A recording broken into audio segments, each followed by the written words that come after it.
Live from Wenzel Field in Old Metairie, it is a Saturday edition of Crescent City Sports Prep Football. As this evening, we've got a good one in Division III. It is the number 6 seed Catholic New Iberia Panthers coming in with a record of 11-1 against the number 2 seed and undefeated Country Day Cajuns coming in with a mark of 11-0. Hi again, everybody. Lenny Van Gilder along with Lon Elsey, Chip Merritt, our producer. Matt Merritt up above us, bringing you all the pictures this evening on what's turning out to be a very nice Saturday evening for football under these new lights here in Old Metairie. You see the permanent lights there. They were installed earlier this year when we were here back week 1 against a meet. They had gone up but hadn't quite been finished being tested yet. There's still play games late afternoon here, but playoff time, it's night football here at Country Day. And what a great setting and what could be a very special evening on. Country Day has never played for a state championship in the sport of football. Done it in a lot of other sports, a lot of other success along the way, but they have never gone to the Dome, never had a chance to play for a state championship of football. And that is simply what's on the line this evening. And in the way is the defending Division III champions, the Catholic New Iberia Panthers, who are outstanding on offense. You're going to see the wing T run to perfection here this evening. Yeah, kind of talk about the contrast here. Last night we did a game where the teams couldn't have been more similar. This game tonight, the teams couldn't be more different from a lot of different standpoints. Like you said, you've got a team that's defending champs versus a team that's never been to the Dome in football in the school history. You got a team who's going to run wing T and pound the ball versus a team that's going to run spread. And then depth is going to come into play a little bit here tonight, I think, with Country Days lacking depth. They've lost some players recently over the last couple of weeks, so we'll see how that plays out as well. But it should be a good game. Country Day has a knack for sticking around and winning some games this year that it didn't look like they were going to win, so we expect the same effort out of them, and hopefully they can get their shot and get to the Superdome in 2 weeks. You bring up a point there. Look, you've got to have a lot, good fortune, if you will. Skip Bertman always liked to use that term, go your way to have a successful season. Country Day has rallied 3 times this year from double digits down, won 3 games by a combined total of 6 points in the process against a meet, a very good team, still alive in Class 2A, St. Charles Catholic, who was beaten in the Division II semifinals last night, and against Newman, who got knocked off by Notre Dame in the other Division III semifinal last night. Notre Dame waiting in the wings for the winner of this game. It's a team that Catholic is very familiar with. They played in the Dome a year ago. Catholic turned the tables and beat them. Catholic's first state title a year ago since 1962. They would love to have a chance to go back and defend and try to overcome the only loss on their record this season against Notre Dame. One of the interesting things is you take a look at numbers and stuff you prepare for this game. They've got one common opponent on the season. It's Ascension Episcopal, okay? They both won by the same score, and we're not talking about 14-7 or, a common score. 58-35 was the final score in both of those games. So you're talking about that's remarkable, right there. And both teams can score points. I mean, we see that in their schedule. And it should be a high-scoring game tonight. But, again, we'll see how Country Day – it's a nice night tonight. It's not really hot, so they got a lot of players playing both ways. So that'll be interesting to see how that plays out over time. Coach Tango is he's kind of like Ron Rivera for the Panthers, a riverboat Ron kind of guy. He's going to take chances, special teams. He'll fake punts, onside kick. He'll do whatever he needs to do to win. And he's not afraid to do it. No. So it should be interesting. It's always a great atmosphere in Old Metairie. You see the captains are meeting at the center of the field, but the place is effectively packed right now. You got people surrounding the field all over the place. Very intimate type of setting. And I think that was one of the concerns last night, why they moved from Friday to Saturday. You've really got a bunch of stands here, and if there is any kind of inclement weather, there's really not a lot of place for people to go, and a chance to really draw a crowd and a moneymaker for both of these schools. You didn't want to give that away by playing a game, even in a drizzle. So it's it's good to see. And look, you're in a standalone situation right now. We also see fans come out with their lawn chairs. Oh yeah, no doubt. Look, this is a this has been a long tradition.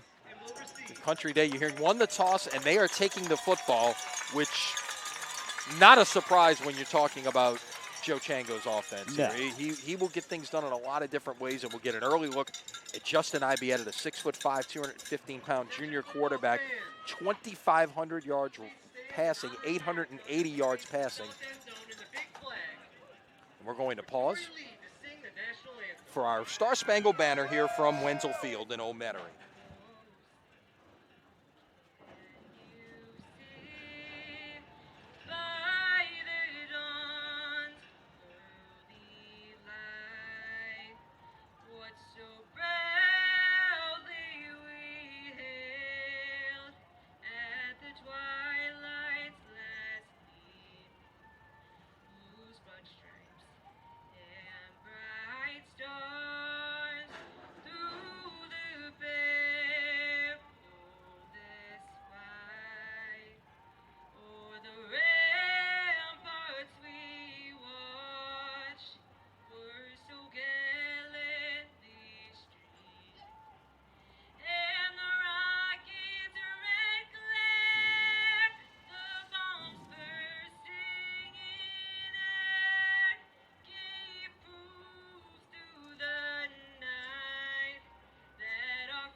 Just about set to go here in Old Metairie.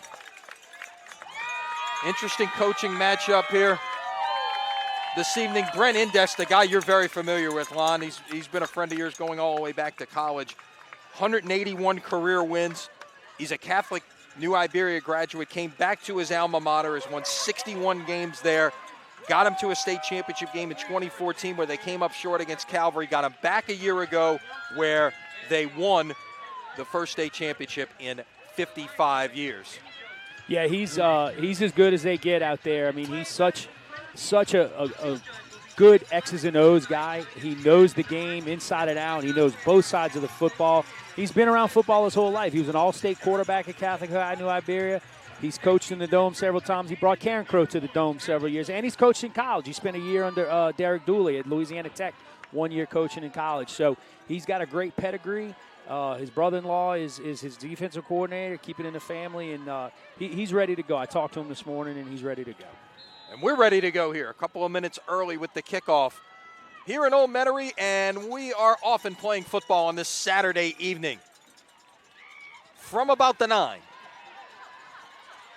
and out to about the 25-yard line, and that is where Country Day will begin this opening drive. And again, we'll get that early look at Justin Ibieta, the junior.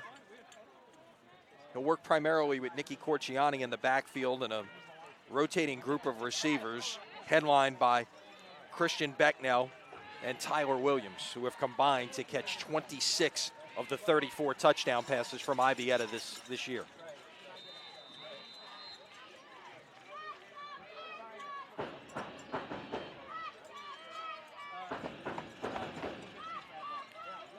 They're running on first down, and not much doing there in the backfield. Look like number 25, Marlon Brown for Marlon Catholic. Brown, the defensive end. It's a group that's got a lot of seniors, particularly up in that front unit. So it's 2nd and 12 now from the 23.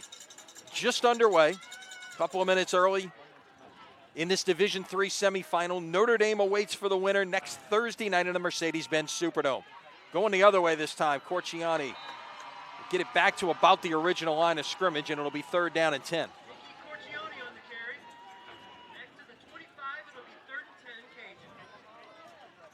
You had the Mike linebacker, 57, Colby Presley for Catholic had to come out of the game. His helmet came off, so you will have a sub there.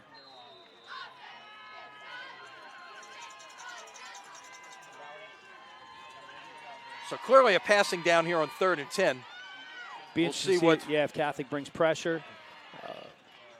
Drops back and tries to cover. Looks like a max protect situation. Down the field, batted up in the air, and caught.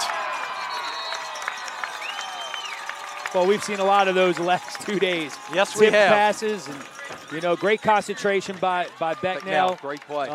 Just keeping his eye on the ball. Well defended by Catholic, just one of those things, little 50-50 ball, and Becknell comes down with it. Out to the 40, but check it. I think we're moving backwards. Had a penalty there. It's going to be holding possibly. And it is holding against the Cajuns, so nullify that.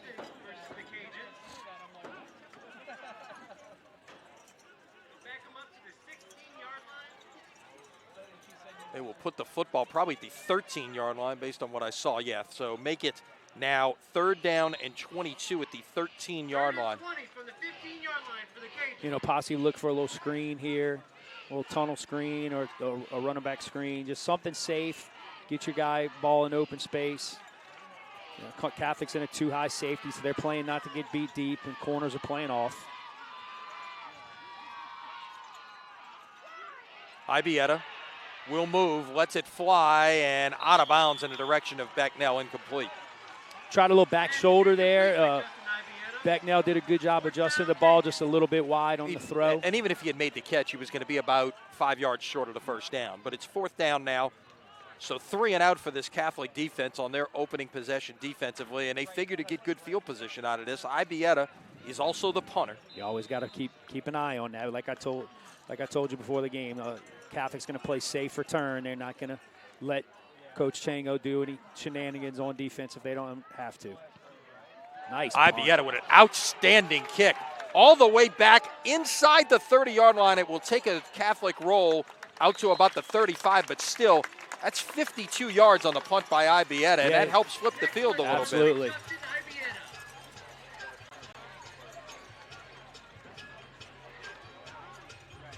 So Catholic takes possession with 9:58 remaining here in the first quarter.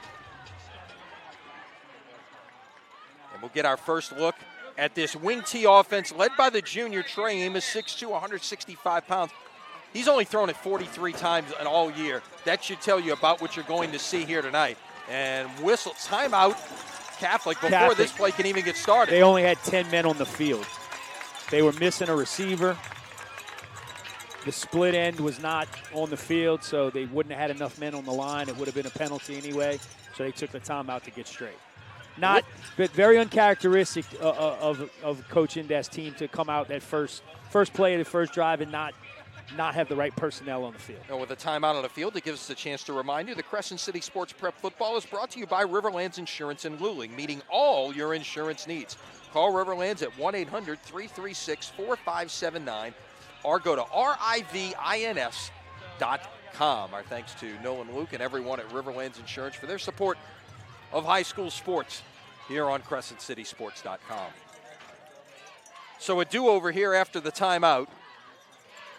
Now we get our first look at this very potent Catholic offense. And they're in 2 tight ends here. Everybody in tight right now.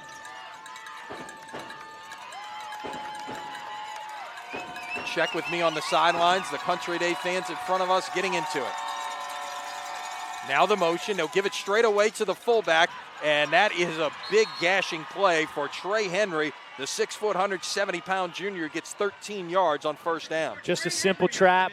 Coach Indes told me earlier in the week that if you're going to let them trap you, they will trap you all night long. They love that play in the wing tee, and it's a staple of the wing tee. Henry on the year, 115 carries, 932 yards, and 17 touchdowns. He does not lead the team in touchdowns. That honor belongs to Amos, who's run it for 23 touchdowns from his quarterback position.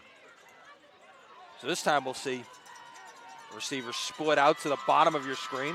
There comes the motion man, and once again it's Henry. He'll get about 4 on first down and maybe even 4.5. And, during our telecast, on CST this year. Wade Kaiser likes to talk about these types of offenses, particularly he's talking about Curtis. You know, that dive play is like Novocaine, he says. Yeah, And you just got to keep wearing you out and numbing you down when all of a sudden they're going to hit you with something else just as soon as you think you've got that stopped. A lot of similarities in concept between a veer and a wing T, whereas you know you make the defense read the keys and play assignment football, and you make one mistake and it could go to the house. So just two different ways of doing it, but the exact same approach to playing offense.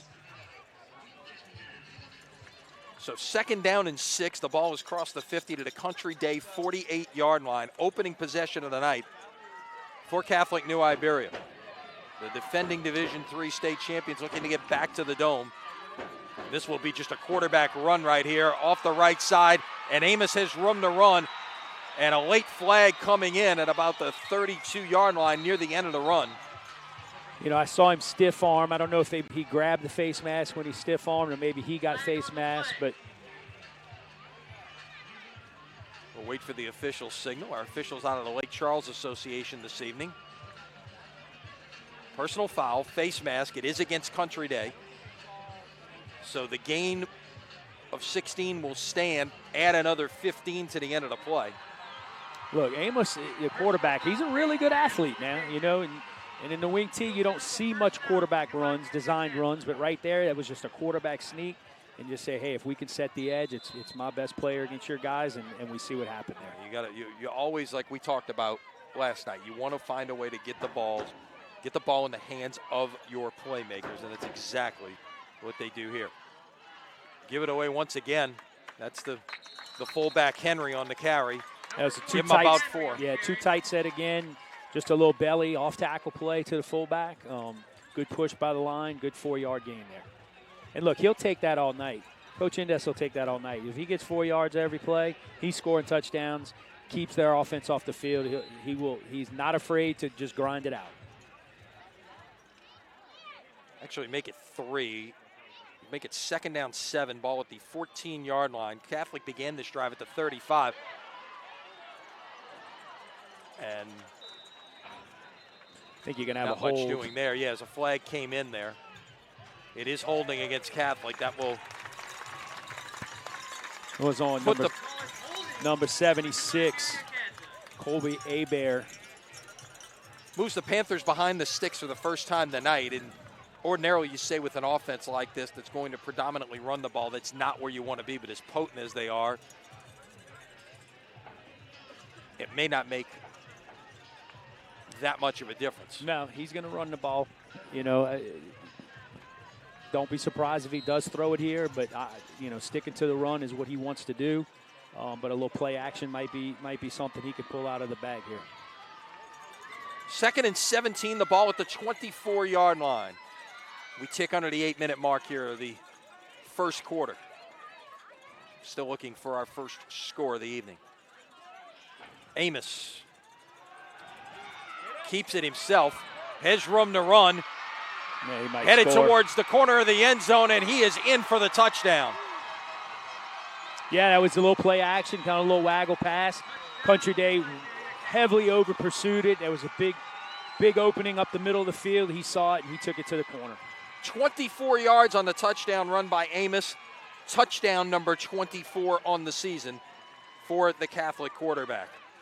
Point after try coming from Nick Boutte, who is 24 out of 24 on the year. I sense a common theme there with that number. Kick on the way. It is good. And the Panthers strike first. They 7-0 lead with 7:39 remaining in the first quarter. 5 plays, 65 yards. It took 2 minutes and 19 seconds off the clock. Yeah, I think that was pretty much as advertised what you expect to see from this Panther offense. Very methodical, you know, very by the book, wing T, blocking schemes, concept. Now, what you won't see at a Country Day, as we know, is, you know, these kids on this sideline are not going to panic. They're not freaking out that, oh, my God, we can't stop them because they've been in this situation before. They've been losing games and stayed in it and fought. Right. They're going to fight all the way to the end. They were down 13 on 2 occasions to Amite. They were down 10-0 to St. Charles Catholic. They were down 21 on 2 occasions to Newman and down 17 with 6 minutes left and came back and won every one of those games. Yeah. And oh, by the way, every one of those teams has gotten to the semifinals in their particular bracket. Short kick to about the 15-yard line. Looking for some room to run, not much there. It's well defended by the Panthers special teams. And the Cajuns will start at about the 25-yard line. Now, I wouldn't be surprised to see Coach Chango come out throwing it a little bit more than he did. He ran the ball first 2 plays, got in long yardage situation. So he might be thinking, hey, running's going to be a little tough in there tonight, so we might have to start airing it out a little bit. Officially put it down at the 26-yard line. That's where the Cajuns will open their second possession of the evening. Ibieta out of the shotgun with his sidecar. That is Corciani coming back this way. Has the corner out past the 30 to about the 33-yard line. Good run there. Decided to go outside. The first couple runs in the first series were inside runs, and decided to go outside and try it out there and picked up 8 yards. Good first down play for the Cajuns. We'll check it, make it 8 to the 34 on that play. Second down and 2.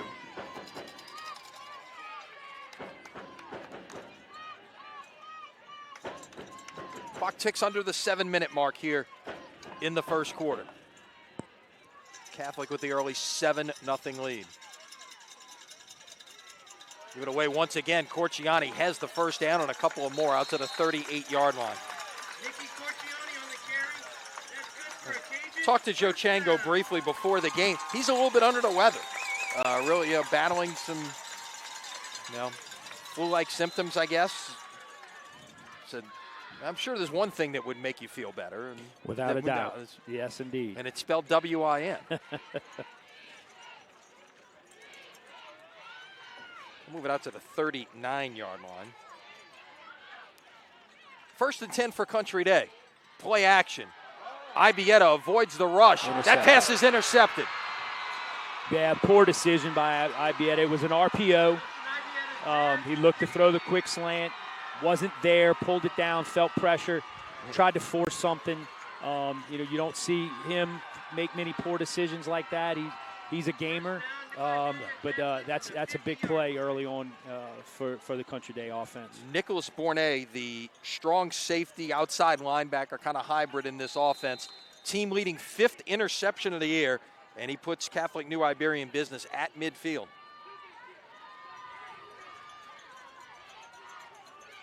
Give it away on first down. Still on his feet. That is the fullback, Trey Henry. We will call his name a lot this evening, and he's out to about the 35-yard line. Yeah, you can see what their game plan is. I mean, here we got some tempo going. Coach Indes said he was going to go a little tempo early, try to wear him down.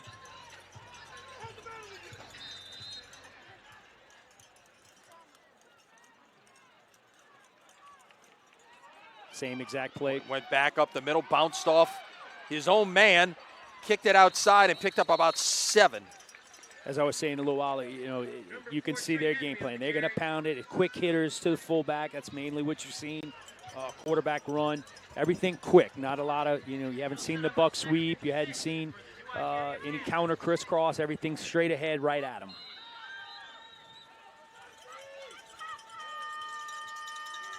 This is great designed outside run for Amos. Gets to the edge, hurdles a man. Down inside the 5 and in for another touchdown. 28 yards. Boy, that play was set up. Number 5, Alex Gilbo for the Panthers. He reached the end, set the edge big time. Great block, and that's what allowed Amos to get to the outside and did the rest on his own. Country Day had a couple shots at him, but great athlete.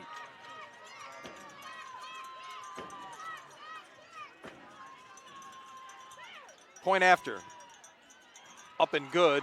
And just like that, it is 14-0 Panthers with 5:31 remaining in the first quarter. Well, one thing as we know, we've seen from Ibieta, he's not one to hang his head. No, You I remember in the Newman game when they were down, and he looked like it was nothing but a thing down there. And he's going to come out there and play. And there was a play, first game of the year against Amite. Yeah, he was in trouble and tried to just make a play and throw a shovel pass. It turned out to be an interception deep in Country Day territory. Gave Amite a short field. And you're right, did not hang his head. He came back out, made plays, led this offense. Yeah, and we'll see how he responds, because this is a critical drive coming up for the Cajuns. Yeah, especially again just with your depth and your two-way players, and you haven't really slowed Catholic down yet. The offensively, you need to do something here, even if it's just flip the field a little bit, get the ball out, and put Catholic in a long field situation.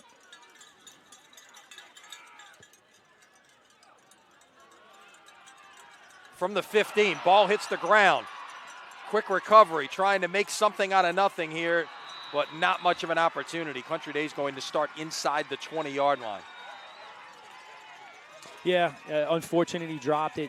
Sometimes that can be to your benefit as a receiving team. You've seen that before. The coverage team kind of, slows down a little bit, lets up because the ball is on the ground and opens some seams. But that time, the Catholic Panthers, their coverage team kept their lanes and smothered them up pretty good. One of the common threads you see with teams when you get to this point in the season, you're going to see some outstanding special teams play. Yeah, we saw some last night. Saw some last night, and both of these schools place an emphasis on special teams. Ibieta is going to run it this time. Got about 4 on first down. That was Marlon Brown, the defensive end, again, did a good job fighting off the double team. But a good positive play for Country Day, and that's kind of going back to last night. That's what they need to do. They need to just get first downs, positive plays, and they are very good at that. We saw that in the Newman game. You've seen it in the Amite game. And when they need positive plays, they get positive plays.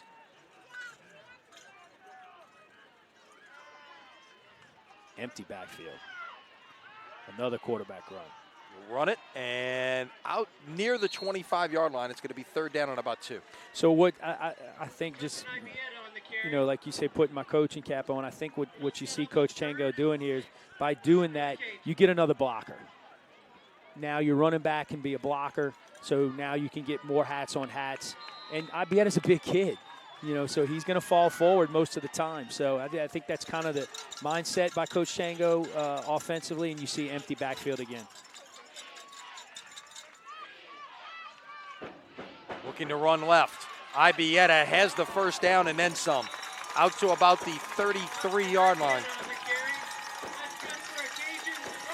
Another thing, good job by Coach Chango is kind of get Ibieta into the game a little bit more. Let him run the ball a little bit, kind of settle down and not put a lot of pressure on him throwing the ball after the interception. And now, well, keep in mind, he's tried to throw it 3 times. One was a play that was a penalty on a tip pass that happened to be completed.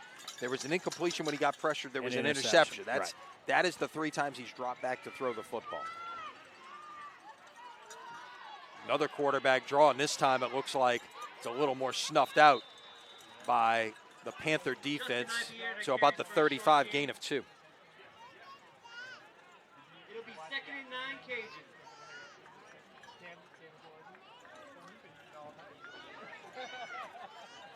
And I guess the other thing as well, if you can sustain a drive here, keep the ball away. One, you're giving, some of you guys a little bit of break on the defensive side. You do have some guys that do play just one way. As Ibieta looks to throw on 2nd and 8. That's out in the flat. Corciani on the catch. I'll check that. It might be Hebe. It might be Hebe. That's Hebe. Buckner Hebe in the game that time. Got about a yard, and it's going to be 3rd down and 7. Great play by number 10, Nicholas Bourne, the strong safety. He came up, broke down, made Hebe stop and change direction, and allowed his teammates to come clean up the tackle. But great open field tackle by number 10. Line to gain is the 43-yard line. Cajuns play it here from the 36 on 3rd down. Thus far, 0 for, or 1 for 2 on third down. That is caught. First down, out to midfield. That's Tyler Williams with his first touch of the evening. Yeah, and I said it in the Newman game. I say it again. The Ibieta, he just looks like he's not even trying when he's out there. He just looks so relaxed and comfortable. It's easy. It is easy for him. It's really like is. it comes real easy to him, you know. And he's a terrific athlete who played basketball, could play baseball. It's going to be interesting to see what kind of decision he makes a couple of years down the road. I think a lot of people would like to see him play football. Dad was a great baseball player at Tulane. We'll run here. Out to about the 44-yard line, a gain of 6. Mom, volleyball coach here, and was an outstanding volleyball player at LSU. So, Dad played basketball at Jesuit as well. So, but what you're seeing Coach Chango do here is he's spreading Catholic out, and that's what he's come this entire drive. They've been pretty much in an empty backfield most of it, so it's removing guys from the box and for Catholic. And it's just opening some things up a little bit for him. So good move by Coach Chango to get this offense rolling a little bit, mainly on the shoulders of Ibieta. We'll run here on 2nd and 4. Look to get a stiff arm in there, and we'll fall forward to the 36 and another first down. It'll be good for a Cajun first down. So some quick math here. Ibieta on this drive has now run it 6 times for 32 yards. He's completed a couple of passes for 15 yards. That's gotten him from the 17, their own 17, out to the 37-yard line is the spot now. Put it at the 37-yard line of Catholic. So a little more traditional set here, tight end with an H-back.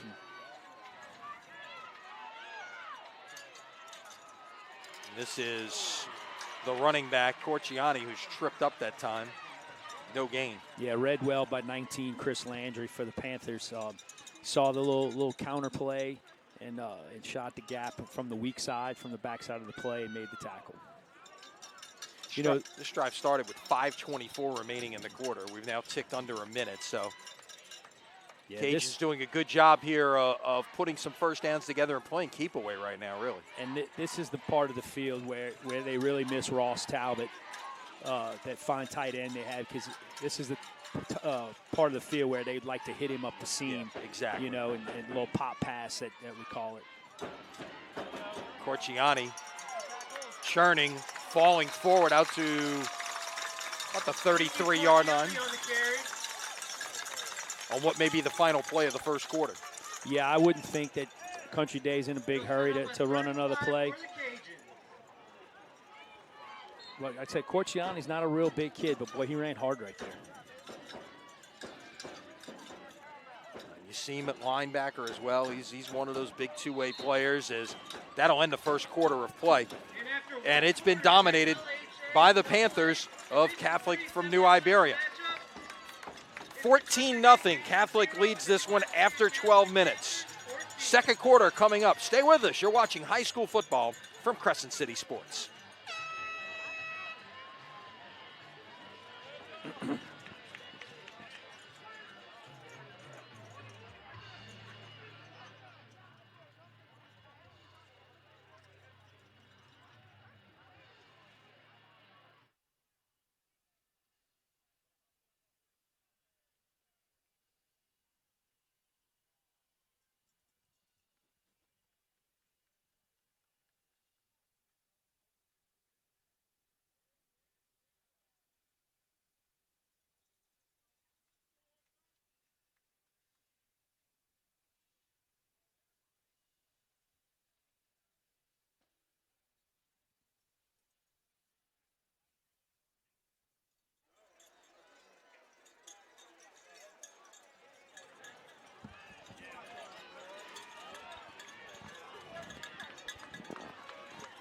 So here we go at quarter number 2.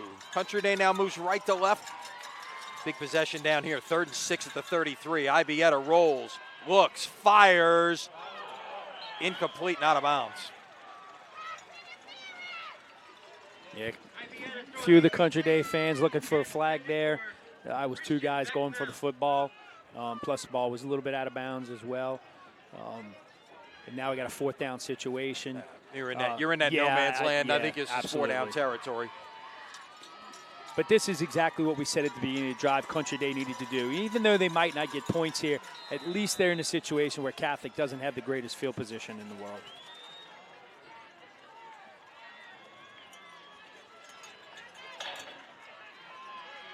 Line to gain is the 27-yard line. Trips to the top of your screen. Here comes pressure. Little toss. It's going to be a throwback play. And he's got Ibieta, but it's just a little bit out of his reach. Corciani, little trickeration there, trying to throw it back in the direction of the quarterback.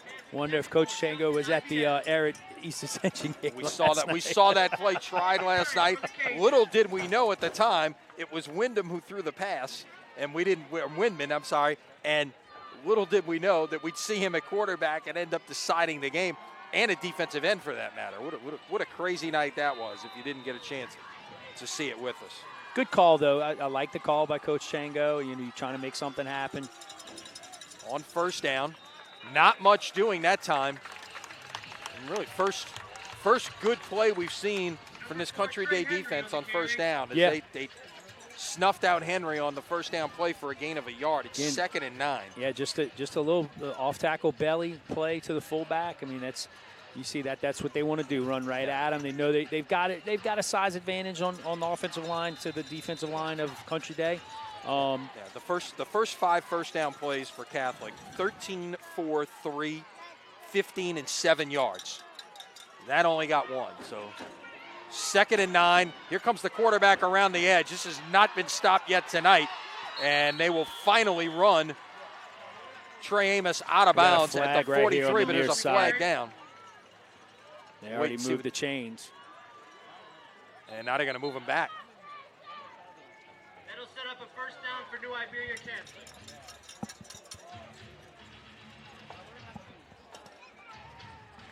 Holding. And it's coming back. Flag on New Iberia Catholic. They'll mark it off from the 45-yard line. It's going to be about almost exactly where it was. Right, yeah. It's basically going to be a gain of 1 on the play. So give Amos 11 on the play and add the holding call. So now instead of 2nd and 9 at the 34, it's going to be 2nd and 8 at the 35. Yeah, they have not stopped that play tonight. They've run it 3 times. Yeah. It's gotten. There comes again the other side. Yep, take it the other way this time, and it's much better defended there. Gain of about 1, and it's going to be 3rd and long coming up.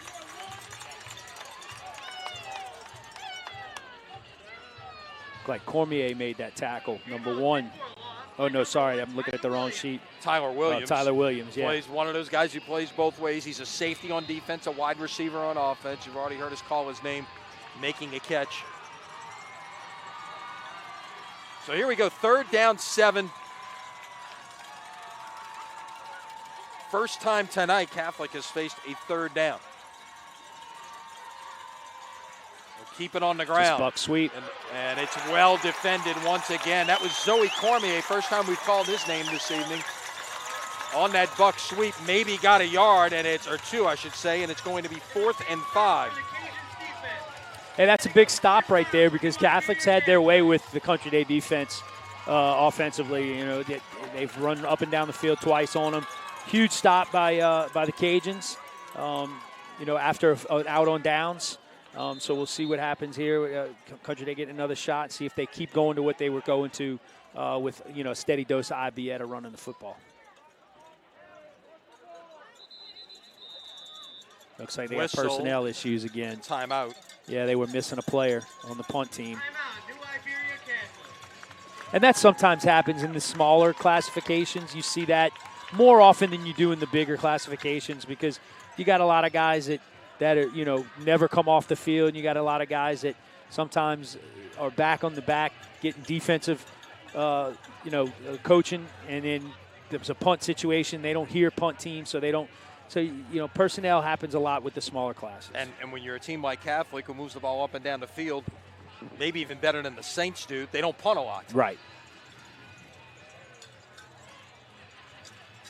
Now, looking at Peter LeBlanc's stats, 9 the punter, punts he on had the punted season. 9 times. Now, sometimes I will say this. When you get a lot of these numbers from the high schools, a lot of times the special teams numbers aren't completely accurate, but still, just to give you an idea, you're talking about a team that, 1 punt a game, essentially. yeah, basically. LeBlanc hits that one well. Fair catch is called for at about the 23-yard line. And that's where Country Day will take over. Crescent City Sports Prep Football presented by Yale College Inn and Rockin' Bowl. Rockin' Bowl now with 2 locations on South Carrollton Avenue in New Orleans. And for our Catholic New Iberia fans, go check them out on Jefferson Street in downtown Lafayette. See a full schedule of entertainment at rockinbowl.com. Cap off your Thanksgiving weekend at Rockin' Bowl in New Orleans with Flow Tribe tonight and the faux wedding reception tomorrow afternoon. And every Tuesday, it's the Greater New Orleans Sports Foundation Quarterback Club meeting at noon. A lot of great football talk there if you haven't been.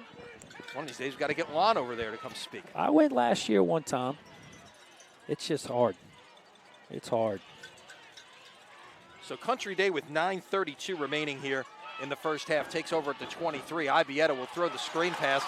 Some room to run here. And out past the 30-yard line, that was Corciani. One thing I'm really watching Country Day, and Coach Chango does an amazing job managing his personnel.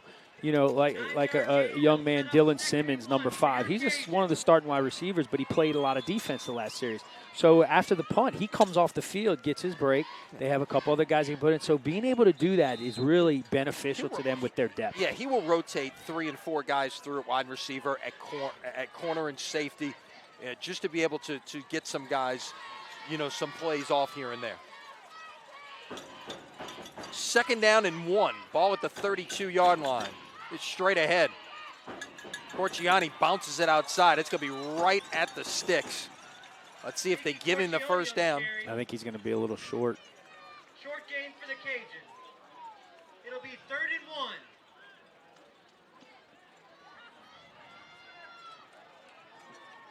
So no gain officially. It's 3rd and 1. And whistles before this one can get going. And have to make a substitution. I don't know if there was some kind of uniform situation there. It looked like was that Keith Dupuy, the junior weak safety, had to check out. And they checked in a linebacker, interestingly, so they're going a little more perhaps a goal line look here on 3rd and short.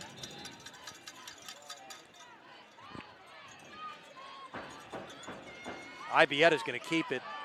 I don't know if he got it. I don't know that he did either, but that spot coming from the far side looks like he might have it in the near side as well. We'll wait for the official spot. Maybe that second push. He does get it without a measurement. Gain of 1 on the sneak.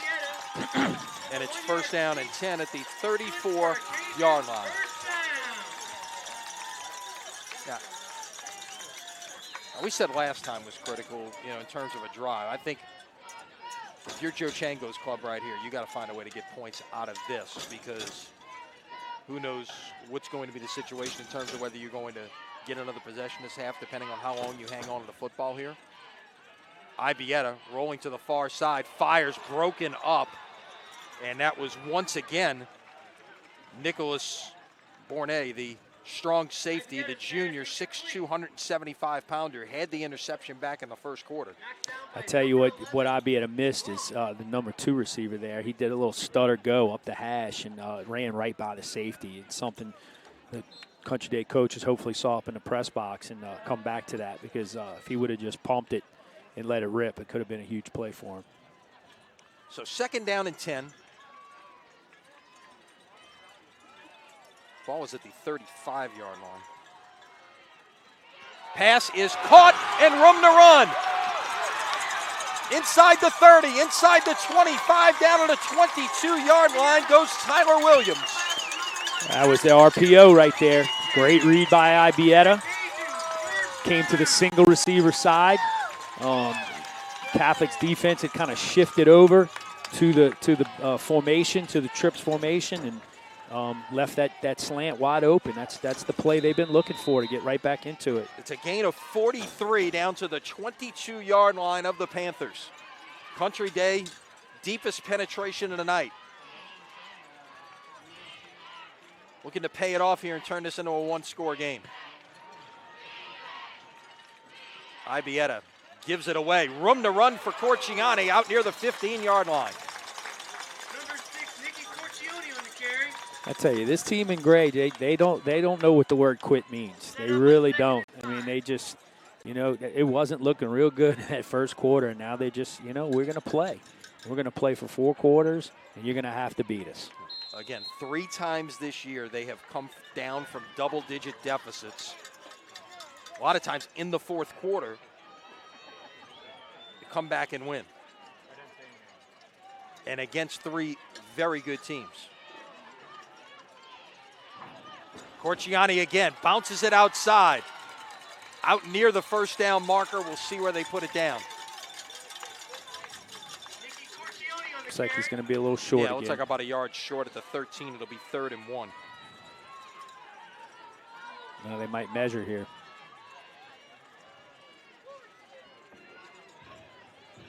Waiting to see. They're going to bring the change across. Indeed they will.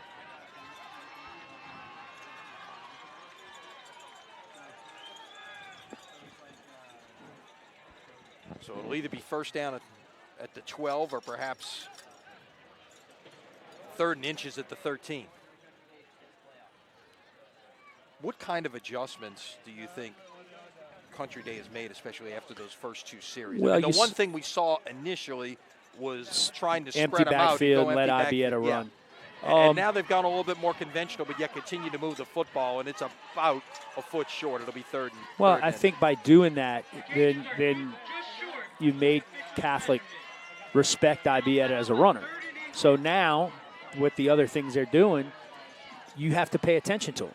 And not that they didn't see that in film, but they went down the field a good 4 or 5 first downs just on his back. Yeah. I mean, and Ibieta, look, he this is nothing new. Okay, he's No. rushed for 880 yards and 13 touchdowns this year. Coming in, he's over the 900-yard mark now with what he's done here in the first half. So he can certainly run the football. and plus, during that last drive at the end of the quarter, I saw Coach Chango get a little fiery with those guys, and that probably helped a little bit too because Sure. he was into them real good. And a lot of times, that gets you going as a player. Yeah. Like, what, I got to play harder. And one thing you'll find with Joe Chango is he is not afraid to tell you what he thinks at any given No, moment. he's a fiery guy. I mean, he will let it rip with the best of them. Ibieta will give it Good away. cut. That's Corciani. Fights for extra yardage. Down inside the 10-yard line. It'll be 1st and goal. Nikki Corcioni on the carry. That's good for a Cajun first down. You get another look at it there. Just bounced it off to the right side. Fell forward. Put it at about the 8-yard line.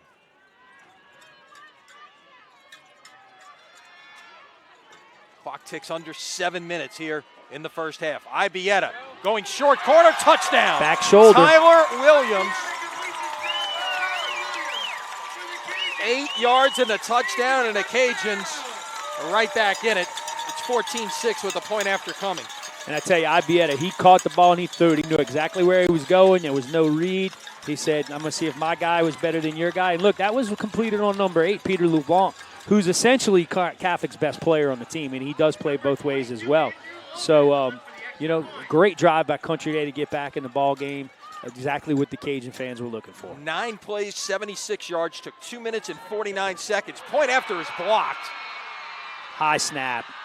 Holder had to actually take his knee off the ground to catch it. So the timing was all thrown up, and easy for LeBlanc to come in there and block it. So it's 14-6 now, with 6:43 remaining here in the second quarter. Now we're going to see our first look at the Country Day kickoff team here. And one thing that we've learned over the years when it comes to Country Day and kicking off, don't just assume it's going deep. No. We watched a game here a few years ago against Newman where Joe Chango ran back-to-back onside kicks. Newman didn't see the ball for an entire quarter. Scored, kicked off, scored again. Newman went an entire quarter without touching the football, and by the time they did, Country Day had put up 21 unanswered. Yeah, I don't think you'll see an onside kick here. I know he's looking, and if you watch Coach Chango, he's standing down here by the kicker, and he's looking at how Catholic's lining up, and he's going to tell the kicker where to kick it. But as far as onside, I mean, you would hate to waste the momentum you have right now with that drive to and give Catholic the ball at midfield. You got Coach 6 men. Yeah, you got 6 men right there up front right near the 50-yard line. Well, Coach Indes told me essentially he was going to have his hands team on tonight the whole game for kickoff return. That was his game plan. And there's a little pooch kick right over the top, drops dead at the 32-yard line, and Panthers fell on it right there. Yeah, so, I mean, so try to just pop it up over and the front line. That's what Coach Chango's looking for, and you can watch him on the sideline. He's looking at the alignment of the return team, and he's seeing, okay, where is there a hole? Where can I put it that I can, it can hit the ground and give us an opportunity to recover because it is a live ball once it goes 10 yards. And then if not, we can cover it and they won't get a big return. And that's exactly what he did right there. So from the 32. Counter. First time tonight we've seen that. Gets about 4 on first down. That's the first time we've seen the wing long. T counter, the wing back counter. And that's a tough play to defend. A lot of misdirection. You had a jet sweep in with it as well. Country Day linebackers did a great job reading the guards as they're supposed to and staying home and making a tackle for a short gain. 2nd down, 6, ball just out past the 35-yard line.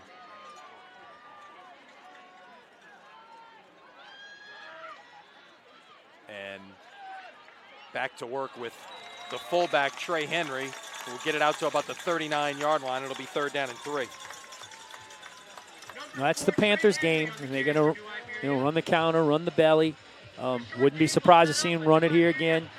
Maybe that quarterback sweep that we've seen a couple of times for success. Maybe right back to the fullback on the belly again. Man in motion. You'll see that just about the entire night. It is the quarterback on the keeper. Got a couple of hands on him, but he falls forward out to about the 44-yard line, 1st down. The Country Day stringing that out a little bit better.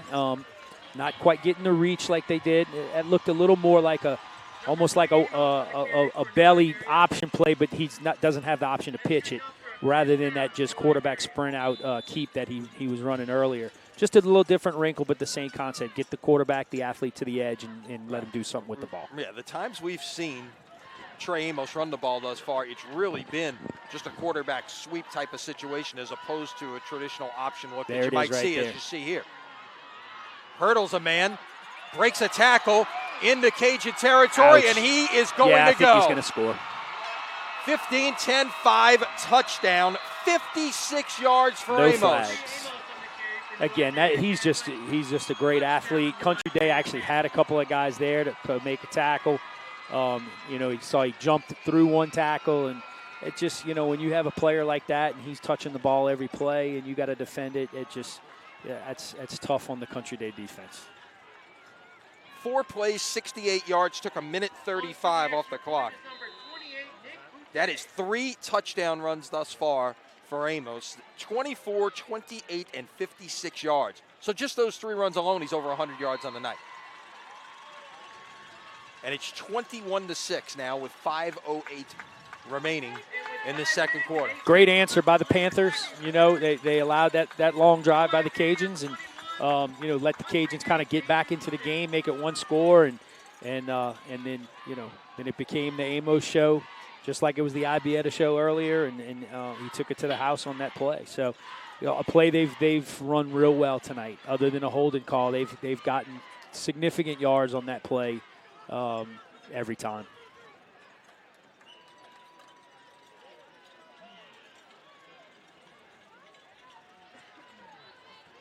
That's 141 yards rushing now for Amos on the evening.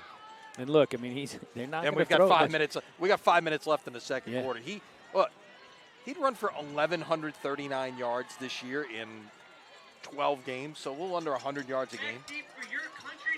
Well, I mean, you look at it.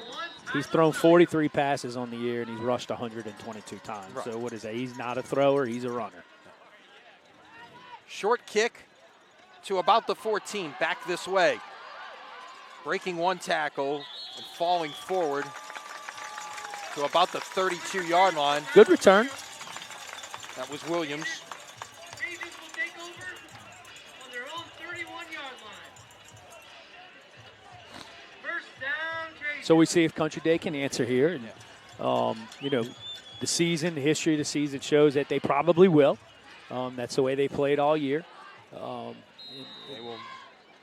One thing that Coach Indes told me today is the thing he's impressed the most by Coach Chango is his patience. He's so patient calling an offensive game and never panics, never tries to do more than what they need to do. Ibieta doesn't have anything there. Now he'll put it down and go. Fall out to about the 40-yard line as he was brought down on the play by Keith Dupuy, the junior. They tried the same RPO as they had on the big play on the last drive, but Catholic covered it up a much better job, and the safety stayed home, which was underneath that slant. So if he'd have thrown it to safety, would have had a real good chance to pick it off. Second down and 3 for the Cajuns. In a 21-6 game, nearing the 4-minute mark here in quarter number 2 on a beautiful Saturday night in Old Metairie. They'll run the slant down the middle, caught and off to the races, out past the 20 and down near the 10-yard line. That was Buckner Hebe, I believe. Yeah, number 4, Buckner Hebe. And it was an RPO just to the other side. Exact same play to the other side, but instead to the 1 receiver, they did it to the 3 receiver. There was your window.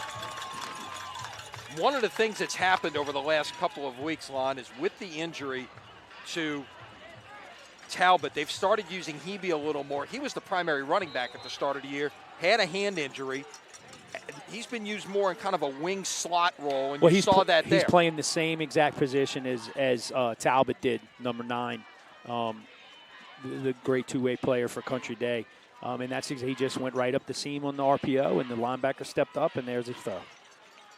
Ibieta will roll this way. He's going to keep it. Will push forward maybe to the 10-yard line. Ibieta on the carry.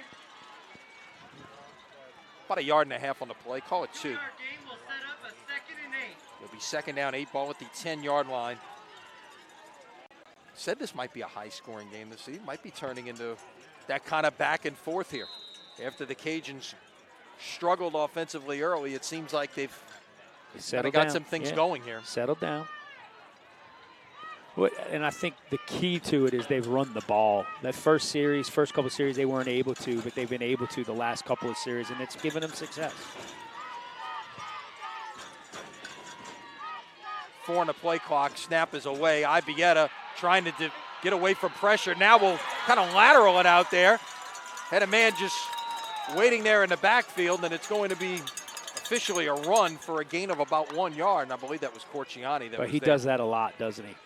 Just finds a way to make something happen. Finds a way to get the ball to somebody to make a play. Yeah, I saw Justin McMillan do that a couple of times in the Tulane Navy game today. But that's the sign of a confident player. You know, for him to be able to do that and have the confidence that he can do it. Now, it doesn't work out all the time. And that's a lateral, okay? So that's a situation, it's a live ball. too. Yeah. If that ball is off a little bit, yeah, that's a live ball and potentially could be going the other way. So 3rd and 7, the ball at the 9-yard line. They will run it here. What makes you wonder if this is 4-down territory right here with the. Yeah, I don't think field goals are going to win the game for you. Not the way Catholic can score. And I think Coach Chango knows that.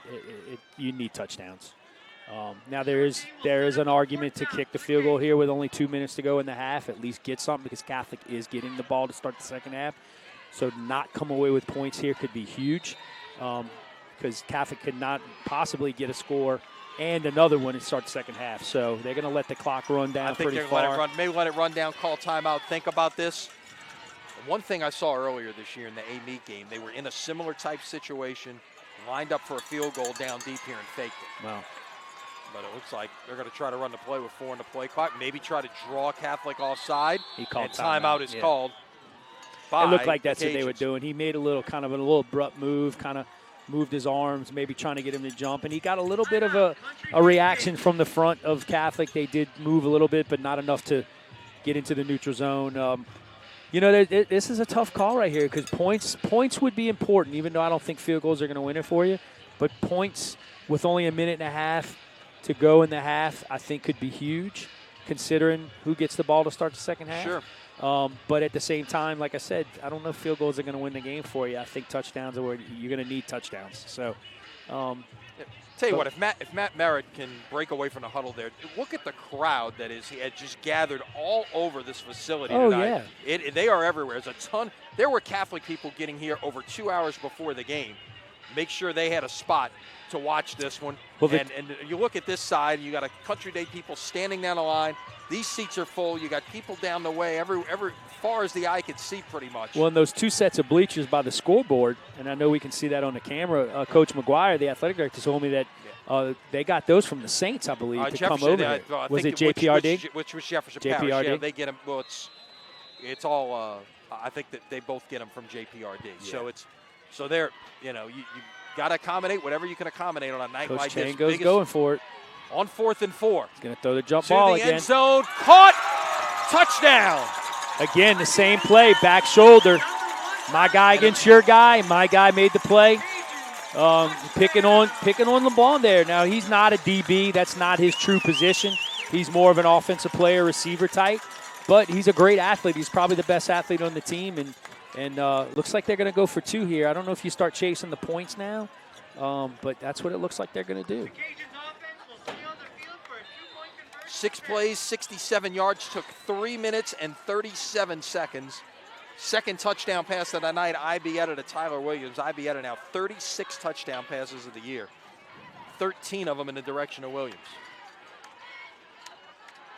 Ibieta will go back that way again. Great this play. Time it's broken up. Good play by LeBlanc there. Again, I don't know if you start chasing the points that early because now you're still 2 scores down. Right, it's still a 2-score game. To do that in the second quarter. And it's tough, and that might be some type of read route too because, on that island out there, if you take inside leverage of the corner, he's going to throw the back shoulder fade. If you If you play the outside leverage, they're going to run a slant on you, and it's a quick throw either way. So you're in a tough position as a corner there. You just got to kind of man up and do the best you can, staying with them. And right there, you saw LeBlanc did that on the 2-point conversion. Any other thing too there is it's a 2-point play for what? For me, right there at the 2-3 yard line. Right. You interfere, let them run another play. Right, I mean, it's half the distance, So you're not giving up a lot there. You do what you can to make the play. Just don't let them score. So again, Catholic will line up with 6 men across the front. Now, I think 3 men on that middle line at the 30-yard line, and then 2 men deep about the 15. Kicking off for your County Country Day Cajuns, number 22, Andrew Lopez. So Andrew Lopez tried to pop it up over the front line last time. Let's see what he does this time. This time he's going deep with it, and we'll drive it back to about the 5-yard line. Out to about the 20 is LeBlanc, and he will fall forward to about the 22-yard line. So with Catholic putting 6 men up, essentially a hands team for their return, that's going to hurt their return game a little bit because they're not going to be able to, that's tough for those guys on the 50 to block those guys running full speed at them with a 5-yard head start, 15-yard head start. So being here on the 20, I don't think Coach Indes is going to do anything out of the ordinary, especially getting the ball to start the second half, but we'll see if they get a big play. They might change that tempo a little bit. Oh, a waggle pass. Looking to throw for the first time tonight. The left-hander fires it out there, and Amos's pass was intended for Trey and he was Henry wide right open. through the hands. Yeah, he was wide open. Number 4, Trey Henry. I thought he had the corner route, too, open earlier, but he got a little pressure, I saw. You almost have to run the ball here. You don't want to give Country Day the ball back, certainly. But that was I like the call, trying to catch him, making them thinking you're going to run the ball and run the clock and then come out throw. And if he catches that, he's got a lot of green in front of him, I tell you what. That was the 17th snap on offense for Catholic. First time we've seen a pass. This will be the second time we see a pass, perhaps. No, he's going to put it down and go and step he ran out of bounds and stop the clock. That's just not a gain of 1, and now it's going to be 3rd and 9, and the clock is stopped. You know, great discipline by Country Day's defense on that waggle pass. Everybody was covered up. He had nobody to throw it to, and they came to the short side of the field, which didn't give him much running lane to run into, and, 1 yard gain stepping out. Line to gain is the 32. Trap. Give it away to Henry, and not much doing right there. See if Joe Chango uses a timeout. He does. Yes, he does. Number 4, Trey Henry on the carry for New Iberia. So it's going to be about 4th and 6 here. Coach Indes not happy with the execution of that series right there.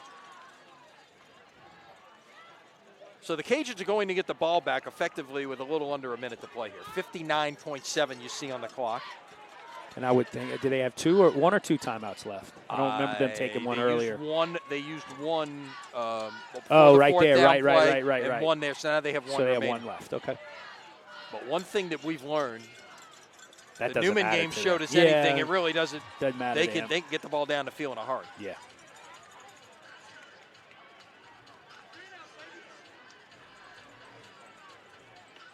The ball at the 26-yard line. Williams will go back to receive the punt from LeBlanc. Those two guys going head-to-head, wide receiver, cornerback. Now it's punter and punt returner. Yep. That's that small classification ball. LeBlanc gets it away. Not a great kick. Williams got called for a fair catch at the 46-yard line, and he's hit late. Now the flag comes in.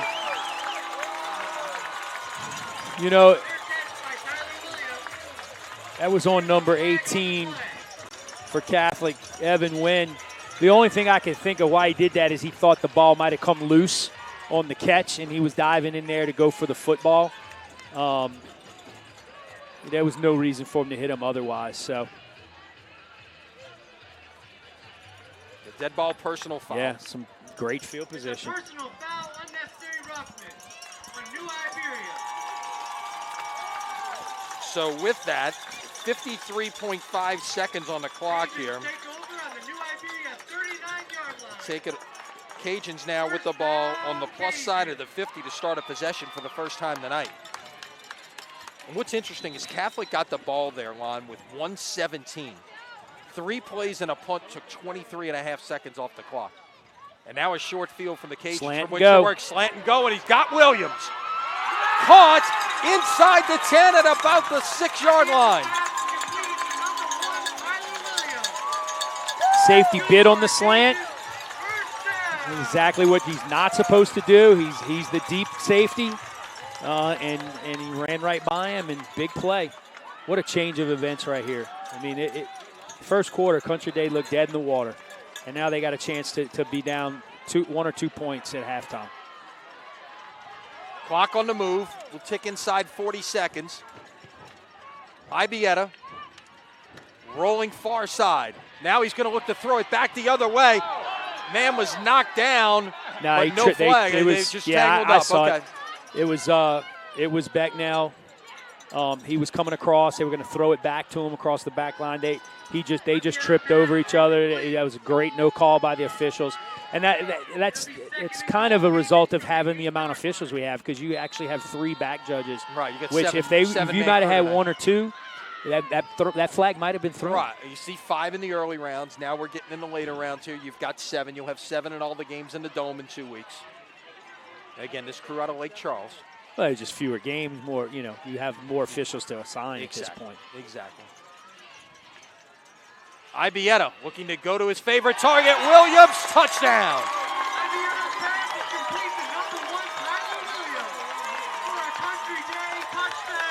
Three plays, 39 yards. It took 27 seconds. Country Day has scored twice in 59 seconds. So basically what you had there was, again, a little slant and then a slant fade. So he kind of stutter stepped like he was going to slant and then broke outside. cornerback bit on the slant, and there he was, open, threw it to the back shoulder.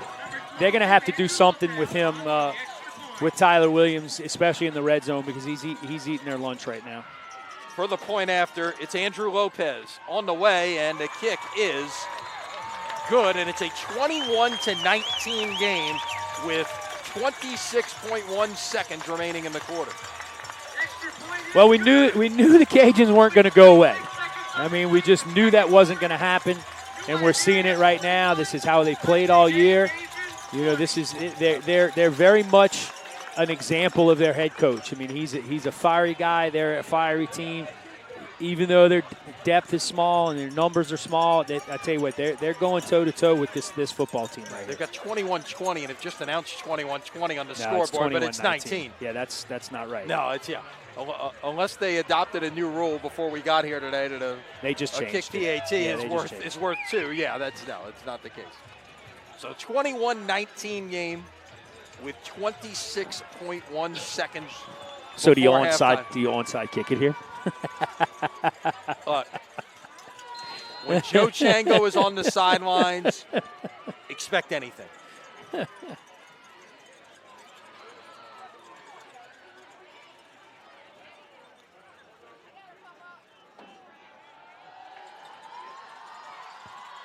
deep kick, and this is headed into the end zone.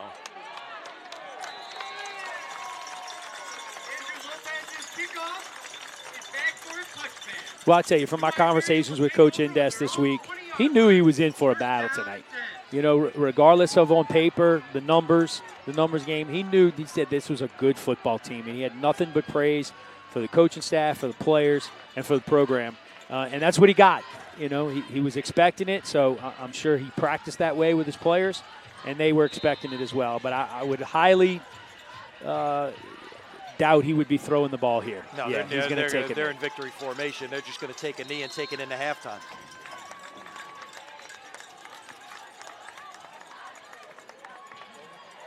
Number 3, Amos, takes a knee.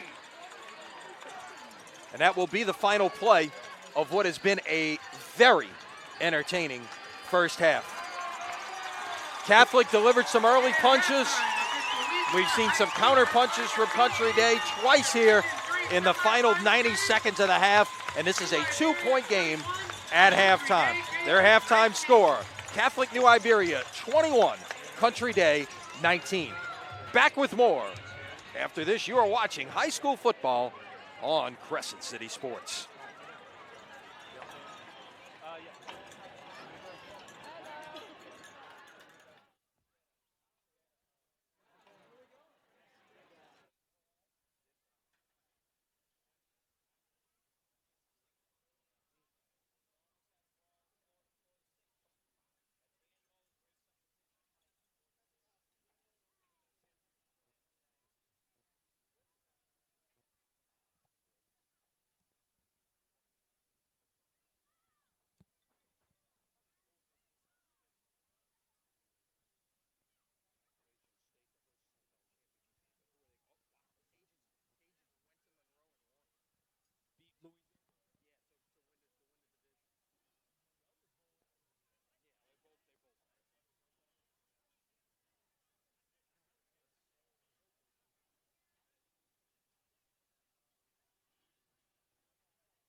And back here at halftime, Lenny Van Gilder, Lon Elsey, Chip and Matt Merritt.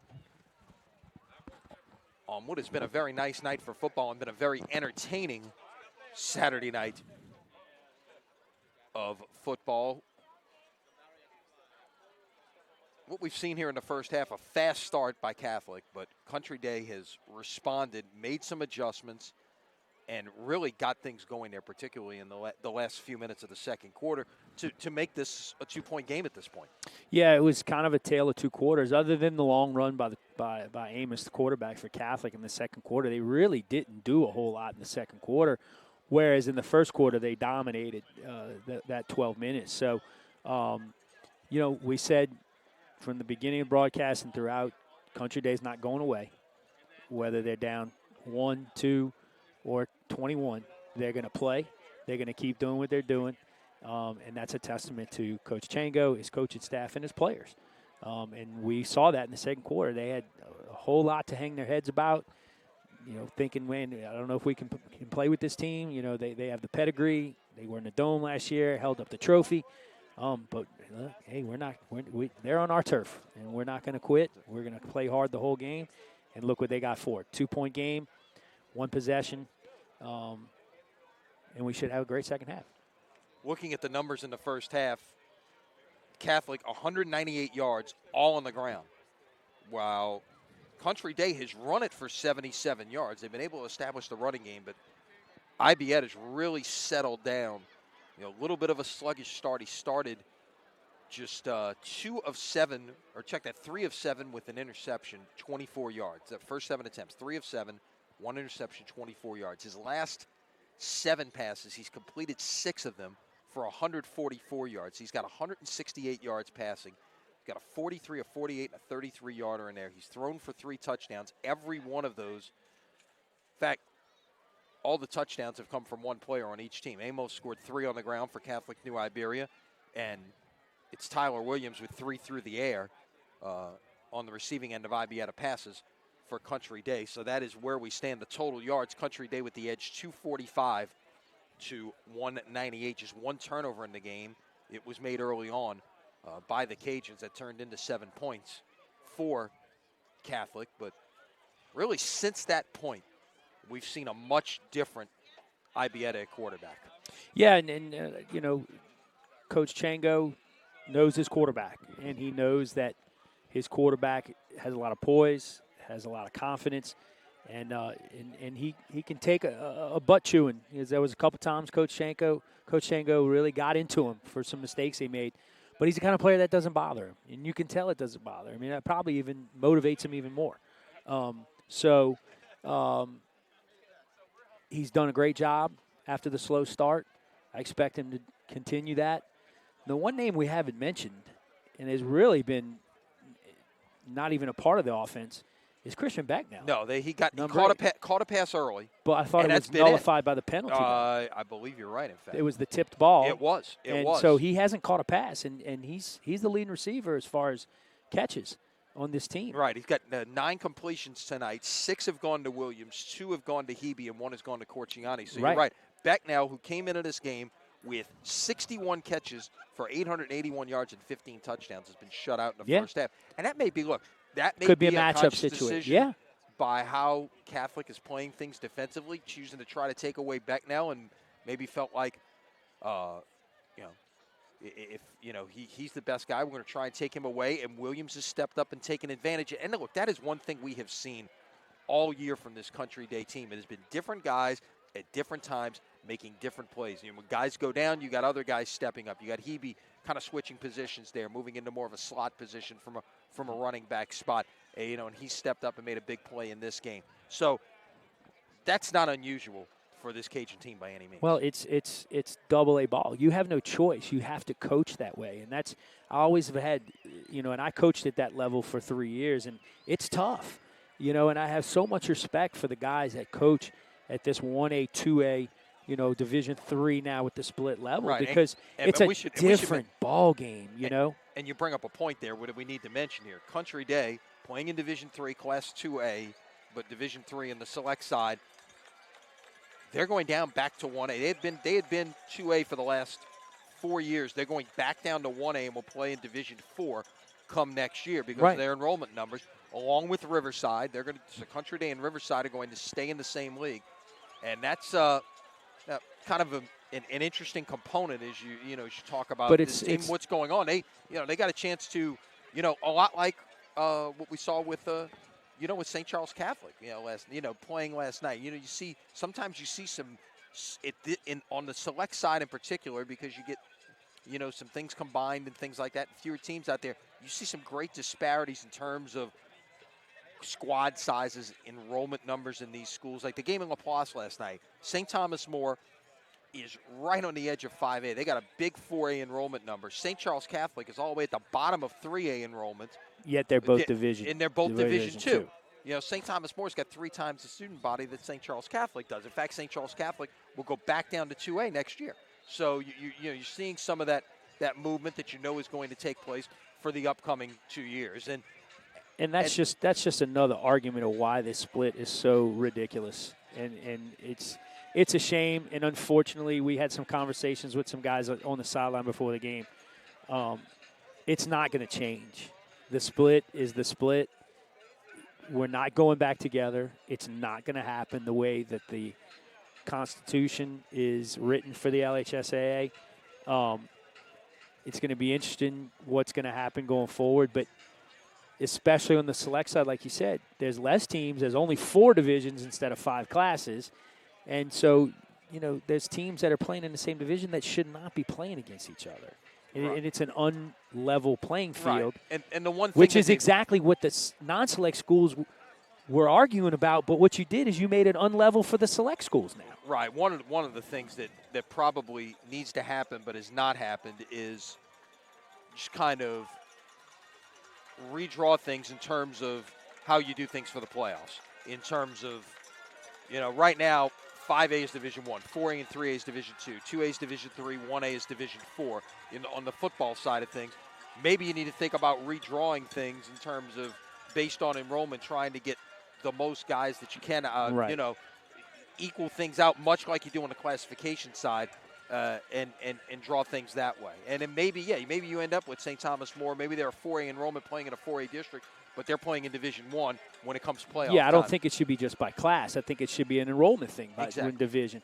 And the other thing, too, is you got Division 4 gets a full 16-team bracket, and some teams don't get in Division 4. Just the way it works out. Whereas in Division 1, you got 3, 11 teams and everybody gets right. in. You've got buys. It's Country crazy. Day had a it's first-round bye. And look, the other thing that happens there that goes unnoticed in all of this is, sure, you end up playing teams. It takes away some mismatch games because of that, but you also lose a gate at the same time. And you look at the crowd here tonight. Look at the amount of money these schools are going to bring in. The LHSA is going to get a small cut off the top, but then you're talking about sharing the proceeds after that, and it's that's a big payday for these schools. Yeah. Got to be the biggest crowd that has ever seen maybe a sporting event at Country Day. Yeah, not just football, soccer, basketball, whatever it is. Right. And look, they've won. Like I said, they've won some championships here before. Most notably in basketball, Mike McGuire, the athletic director, has got an outstanding basketball program. And they have won their share of state championships over the years. 5 basketball titles going all the way back to 1977 in 1A. And 4 semifinals. And 4 runner-ups. 4 runner-ups. But the football team has never been in the finals, and that's why you see what you're seeing here tonight and what makes this special. We sat a year ago today. We were sitting in the TV booth up at Yeoman Stadium, De La Salle in that same situation, trying to reach the Dome for the first time in school history, play for a state championship for the first time in 56 years, long before there was a Superdome Classic. And you saw the atmosphere that night and what was special about it, and that's exactly what you're seeing thus far here this evening and what has been a very entertaining first half. And that De La Salle St. Thomas More game, same scenario. STM was defending champions, coming into New Orleans. Catholic New Iberia, defending state champions, coming here into Old Metairie, trying to get another shot to get back to the Dome, standing in their way. A very good, undefeated Country Day team, what has been a very entertaining first half. We're about 90 seconds away from getting things started here. The whole adding 3 minutes for warm-ups, just, something I don't necessarily agree with. There's a whole lot of things about federation rules and LHSA rules that I don't get. No. No, and then you get 15, you get 20 minutes. I mean, you take a 20-minute halftime at high school with the 3-minute warm-up. High school halftimes are longer than pros or colleges. Yeah. And I don't know. So it looks like we may actually try to get these guys out on the field and get it back going again. Country Day will be kicking off left to right. Catholic won the toss. Or check that. Country Day won the toss and took the football. Catholic's going to get the ball. Start the second half. And again, Panthers will have 6 guys up front looking to take away that possibility onside kick. But you really, again, like you said, Lon, you really take away your return opportunities there. Well, because these 6 guys are essentially going to get run right by the return. I mean, the kickoff coverage team. It's just real because they have to wait till the ball's kicked. So they can't get a drop because if they do, it's kind of like what we saw in the Newman game. You drop, they're going to put it in a spot, and they're going to recover it. So those 6 guys are essentially you're wasting them to take away that onside kick. So you're going to only have 4 guys blocking, 10 running down the field try to get you. So your return game, unless you just hit a seam real quick, your return game is going to be very ineffective with the way you're lined up. But you have to because he will onside it and steal a possession from you. So it's, it's catch-22. Yeah, we saw Country Day onside kick to start the second half against Newman, stole a possession. And they will onside kick here. Ball is and they got it covered by Country Day at the 47-yard line. You just never know.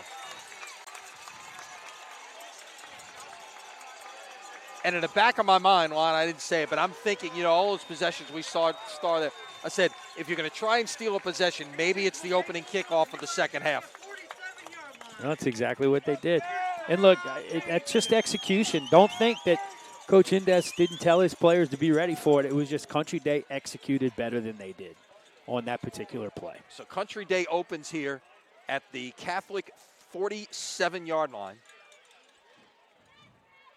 No time ran off the clock there. I'm sure like a second or two should have had to run off on the recovery, but no time off the clock. Give it away to Corciani on first down.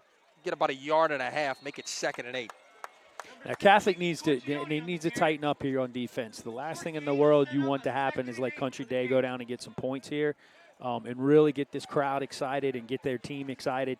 If you can tighten up here, stiffen up on defense, and force a change of possession and kind of negate that stealing of the possession by the Cajuns, now's the time to do it because you don't want to fall behind on the road. Corciani, 13 carries for 37 yards after that run. Ibieta, the only other one to carry the football, at 9 carries for 42 yards. And it will be Ibieta dropping back, taking a shot down the field. Got Williams, caught. 15-yard line. Country Day is in the red zone.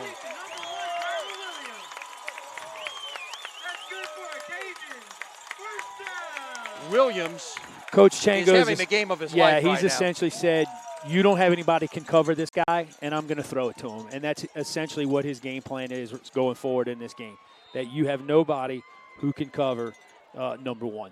7 catches for 140 yards and 3 touchdowns tonight.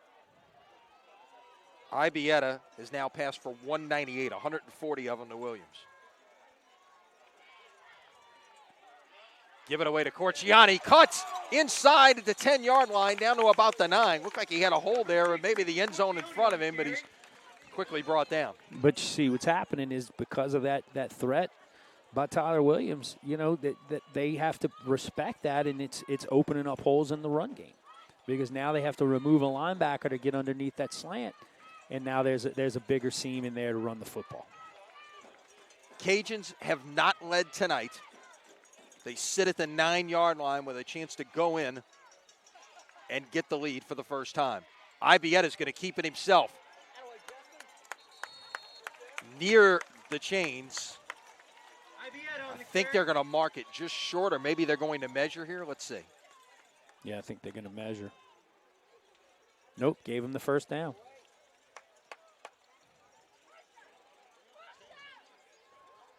It is 1st and goal. Gain of 4. It'll set up a 1st and goal for the Cajuns. Ball at the 5-yard line.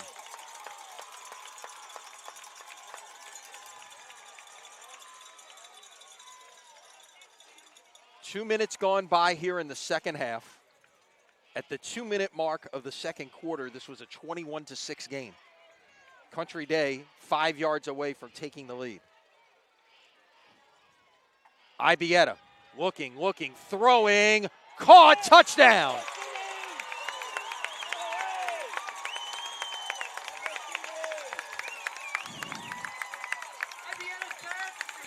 I mean, there was nobody for the Panthers around him. Right, that was C.D. St. Hilaire on the catch for the 5-yard touchdown, and Country Day leads 25-21 with the point after coming. Yeah, it was just a little bit of a pick play right there. I mean, a little rub. Just ran a slant, kind of picked the guy off and threw it in the flat. Lopez to make it a 5-point lead. And it's good. So Country Day steals the possession with the onside kick and goes 47 yards, 5 plays, took 2 minutes, 13 seconds. Ibieta 5 yards to St. Hilaire. And just like that, the Cajuns have a lead. Gives us a chance to remind you, Lon, that Crescent City Sports Prep Football is brought to you by Lamarque Ford and Kenner, the only dealership in the New Orleans area where you can totally buy online. You got to go to Lamarque.com. That's where I bought both of my trucks from, Lamarque Ford. Ronnie Lamarque sells a few trucks. There's no doubt about that. Now, still 6 men up there. I guess you look at it differently at this point. No, you have to. Like I said, they're playing it the right way. Just Country Day executed on the last one. I mean, it just, they did a good job, and Catholic New Iberia did not. And that's why they were able to steal that possession. Yeah. And then you had the big play to Tyler Williams. And now they're in the lead. Something that in the midway through the first quarter, didn't think that was going to happen tonight. But these guys don't go away.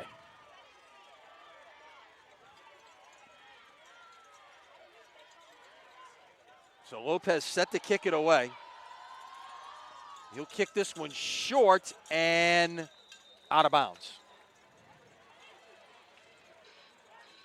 So take it at the Catholic 35. will get the ball at the 35-yard line. The other thing you do, look, besides the pooch kick and the onside kick and things like that, you've got Amos back there, who is a very dangerous return man, who's averaged 40 yards of return this year, and you're effectively neutralizing him a little bit with what it is that you do. Oh, yeah. We mentioned Amos, 23 rushing touchdowns. He's got 2 return touchdowns as well. So you add the 3 in a night, he's really got 28 touchdowns on the year. So taking it 35, you only have the option to make him kick it again, and then you risk a chance of them recovering another type of sky kick or onside kick, Yep. So Catholic will start it at the 35. Now they get their first offensive possession of the second half. It's a critical possession for the Panthers here. No doubt. And it will be a quarterback run all the way with Amos. They got him wrapped up inside. Fumbled. Did the ball come out? I believe it did. And Yes, Country it did. Day's got the football at the 37-yard line.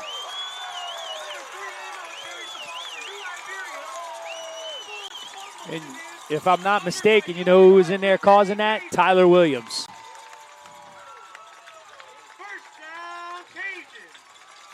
You see the strip and the recovery. And this entire game is turned.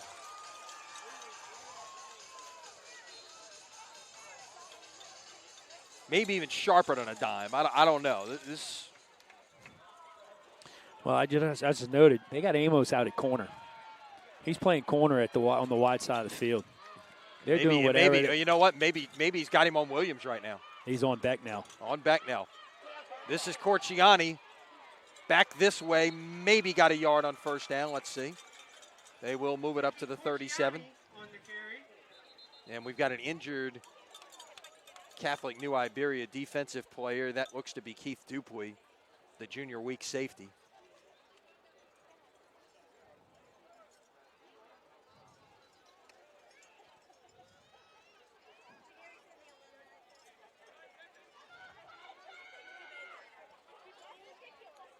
They will. So basically, at corner, they have their two best athletes on the field. They've got Amos on one side and LeBlanc on the other side. Right. You know, and there's because that's what Country Day's beating them with Right. is throwing the ball to the outside receiver, and they're mixing some runs in there. And they've used Amos at times. Usually, it's been one or the other. It's been Amos or LeBlanc kind of sharing time over there. A lot like what Country Day does, rotating some guys through to kind of manage a pitch count, if you will, a snap count with these guys. But you've got them both out there right now because you got to have them. Yeah, you have no choice. I mean, you can't. The season's on the line right now. And pitch counts don't matter. You got 2 weeks to prepare for the dome. No doubt. This one, so No pitch doubt. count doesn't matter at this point. You got to lay it on. You got to leave it on the field. So if you got to play 125 snaps on both ways, and you better play 125 snaps. I mean, that's just if you want a chance to go. So no gain officially. It'll be second down and 10 at the 38. Second and 10. So now they move LeBlanc to safety with that injury. So he's back there playing safety. Little option pitch that time. Corciani out to the 30. Tried to spin and slipped and fell as he was being approached by Chris Landry, the linebacker. Yeah, just a speed option play. Good call. First time we've seen that tonight. Hadn't seen it tonight. So, you know, something they haven't shown tonight, and picked up some good positive yards. Big play for the Panther defense here.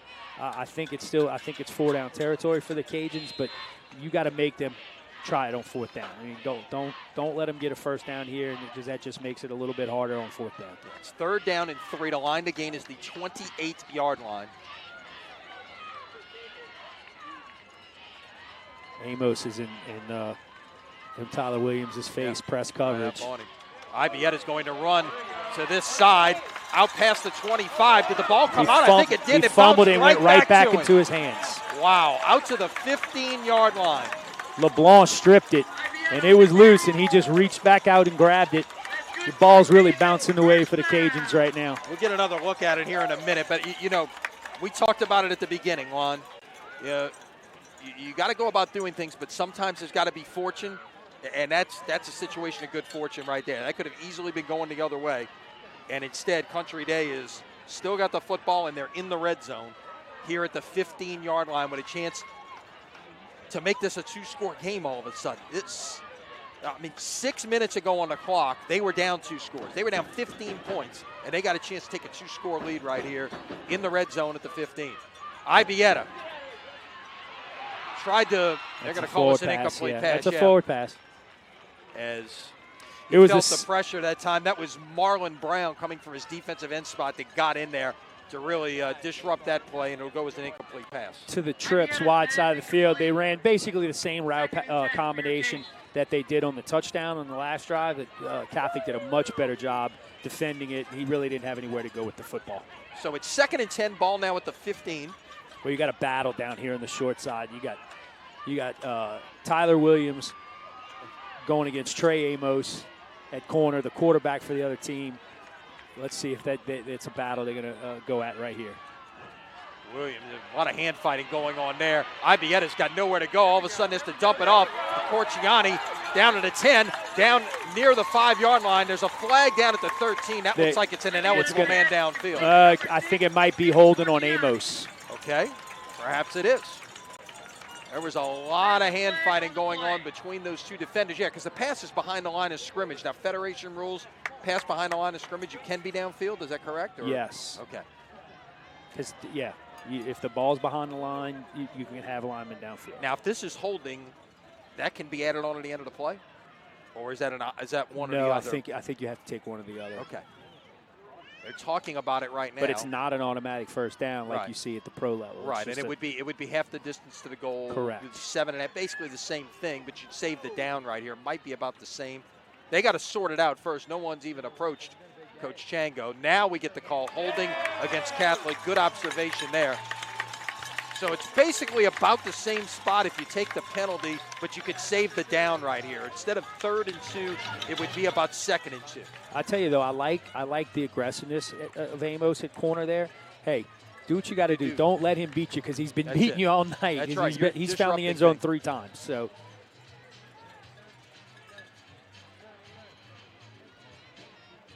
will walk this off. They'll go back to the 15 and walk off the penalty, half the distance. So it'll be no play. And I think that's the right choice. Oh, there. yeah, you saved it down, absolutely. Instead, it would have been third and what about? Third and about 2.5, 2, and now it's Second and 3. Yeah, second and 3. So make it 2nd and 2. Call it the 7-yard line. Got to get right at the stripe of the 5-yard line for the first down.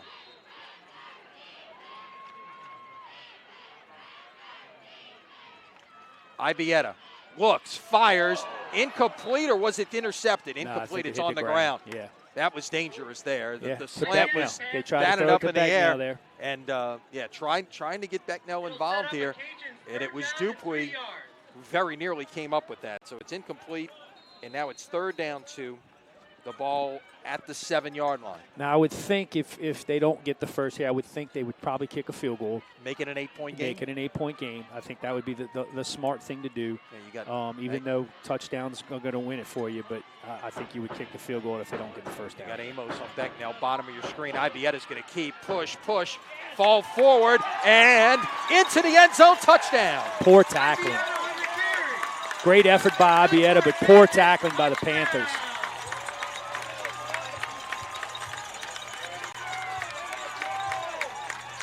6 plays, 38 yards, 2 minutes, 11 seconds. Ibieta finishes it off himself with a 7-yard run. He's been responsible for all 5 touchdowns tonight, 4 in the air, 1 on the ground. It's a 32-21 Country Day lead. Number 22, Andrew Lopez.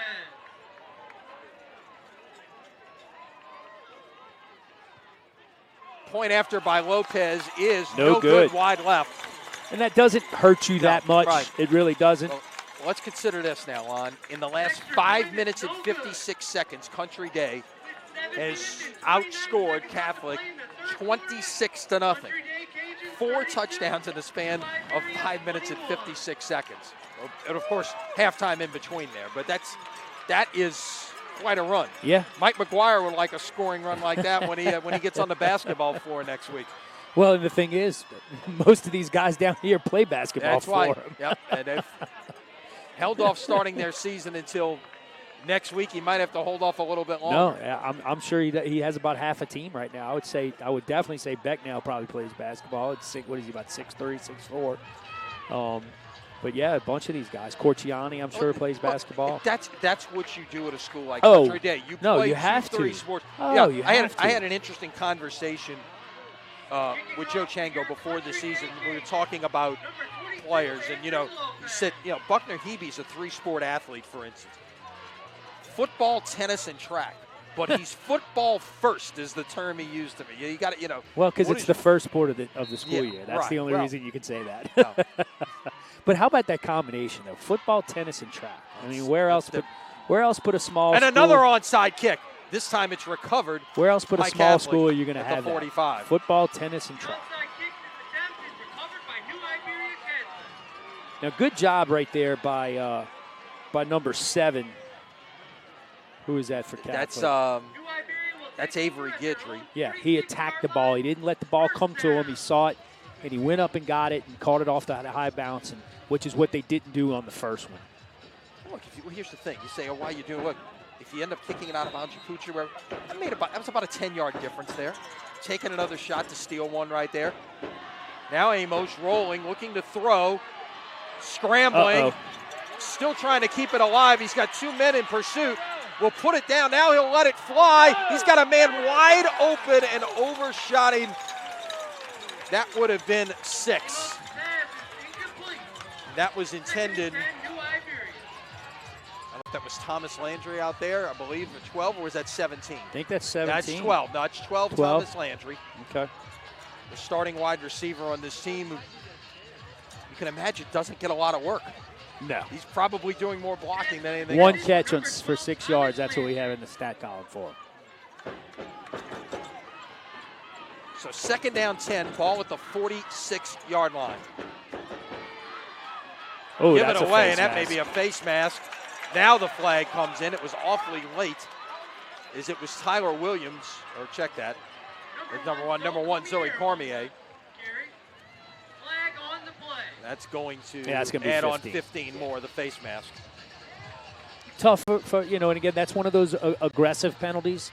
You hate to see it. It's a big penalty. It's 15 yards, but it's because your guys are playing hard on defense and trying to make a play. And you can somewhat, you can handle those as a coach. You don't want to see a lot of them because they can change the game, but it's not one that you can get on your guy a lot about because he was just playing hard. Now, here's something you're gonna find hard to believe. This is the first snap for Catholic on the Country Day side of the 50 since the first quarter. And that is up the gut that time with Henry for about 5 on first down. The touchdown was 54 yards. They started the play on their own side of the 50, and that's the only time that anything has gone across the 50 since the first quarter.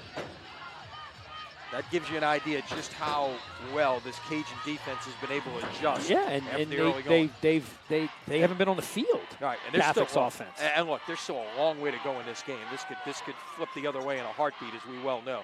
These are two really good offenses. That's going to be Amos on the keeper.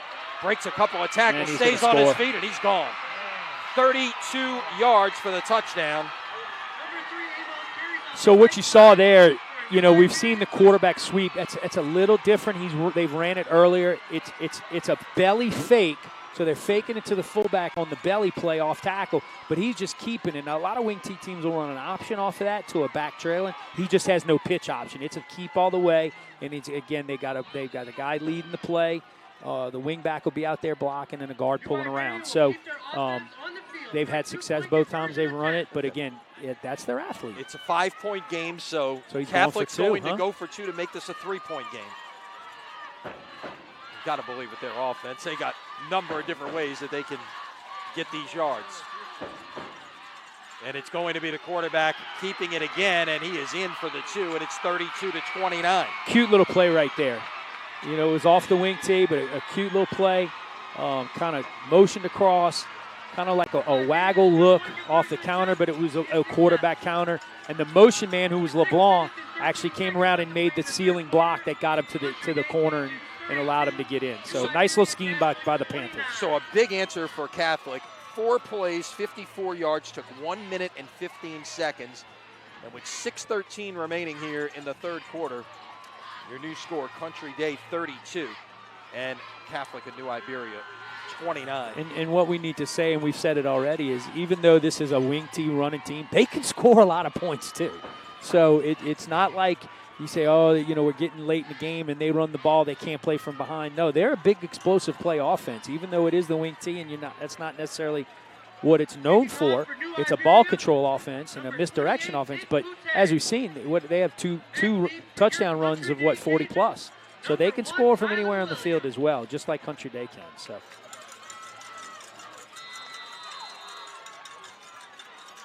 Catholic will kick it away.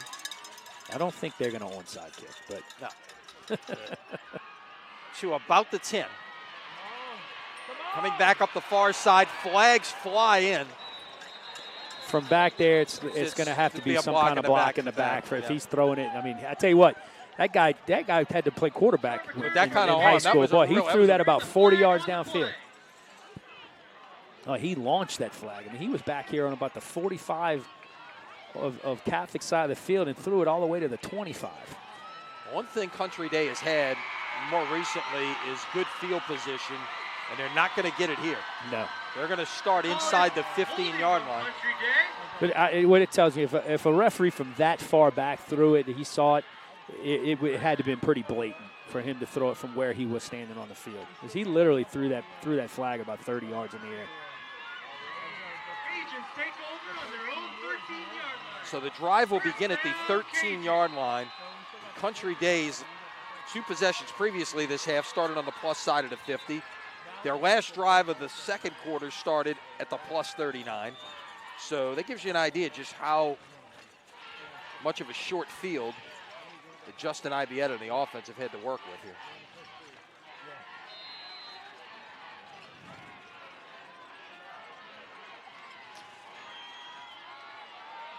We haven't hit the halfway point of the third quarter yet. We've already had a ton of fireworks here. Ibieta taking a shot down the field to a wide open Becknell.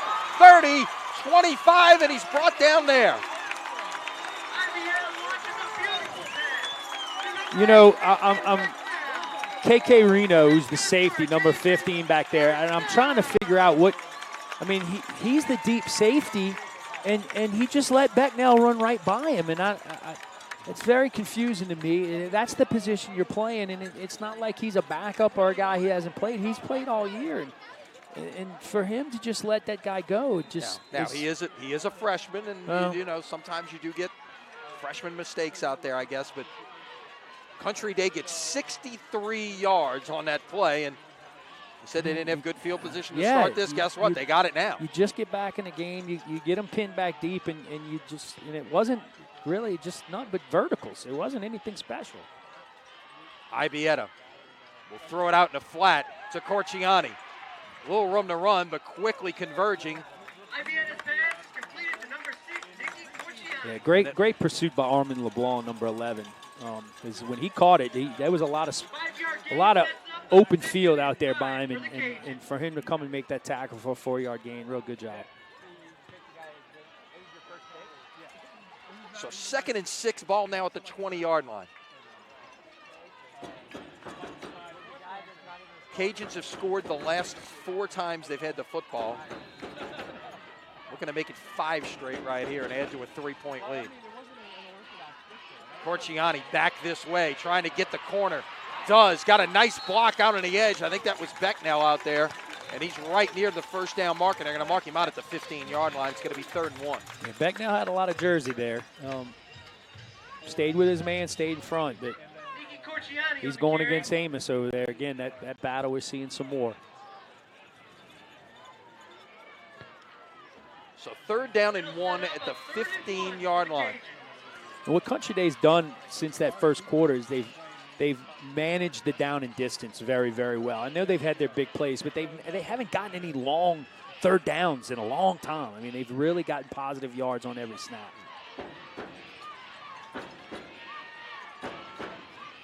Ibieta's going to keep it here on 3rd down. They've got it well defended. He falls forward, and I think he might have gotten it with that second effort. I was just about to say, the 2 3rd downs they had on the last series, Ibieta kept the ball both times and called his own number once again. Ibieta on the carry. He was wrestled down after a short gain. Are they going to bring the chains across and measure this? It appears that like they are. It looked like at first glance he had the 1st down, but let's see.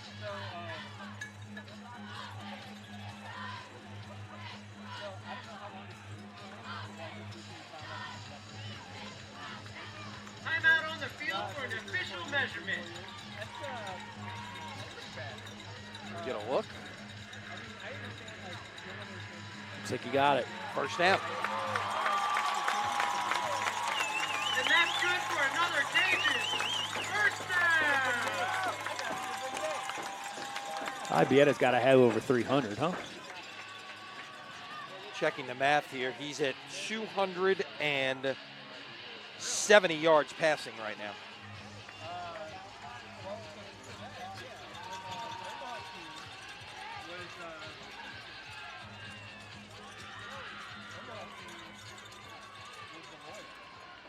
Only attempted 20 passes, actually. So he's averaging 13 and a half yards an attempt. That gives you an idea of how explosive the Cajun passing game has been this evening. From the 14, Ibieta will move to his right. He'll put it down and go. He's got room to run. Inside the 5, takes on a defender. A flag is down. This might be holding on Tyler Williams. Or a block in the back, yeah. A block in the back on Tyler Williams. That's huge because that was going to be 1st and goal. Yeah. And it wasn't necessary. That's the worst part about it is he probably didn't really need to do that. There's a flag on the play. It's a personal foul. Ooh, 15. Yeah. And is it a dead ball? No, it was in the course of play. Personal foul. I think they said he might have been some helmet-to-helmet contact there, perhaps. The call is personal foul on the Cajuns. And we get another look at it right here. You'll see at the end of the play, he just kind of launched into him on the ground, huh? Right. Yeah. So it's a 10-yard gain, and it's a 15-yard penalty.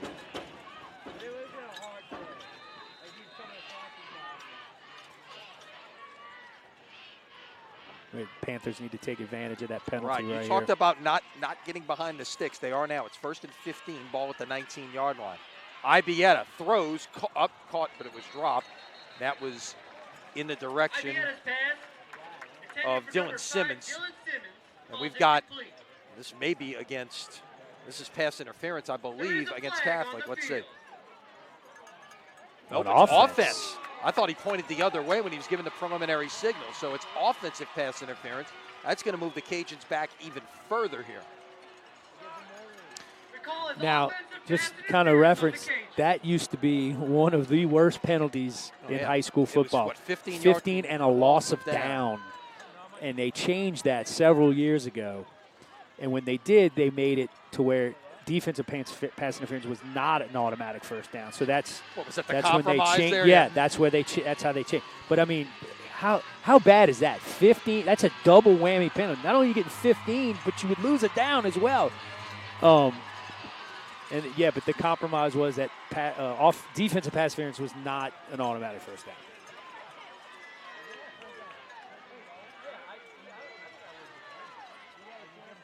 So they put it down at the 35. They got to get to the 5, so it's 1st and 30. It's officially 1st and 31 at the 35. Ibieta, nowhere to go. Now he gets away. Maybe he's going to put it down and run. He's staying behind the line. Now he's going to take off and see what he can get. Gets out past the 25-yard line. Got a flag back here. You might have another holding. If you have a holding right holding there. back here. There is a flag on the field. We had not seen a lot of flags. You know what? It might have just fallen out of his pocket. Because, yeah, see, he's kind of, I think it just fell out of his pocket. No, he's going to have to wave it and say, there is no flag. That's exactly what they'll do. Yeah, it fell out of his pocket. No flag on the field. You got a good chunk back if you're Country Day. So got it's a good now, chunk back. Look, it was got about 1st half. and 31, about now half. it's 2nd and 18. Yeah, you got about half of it.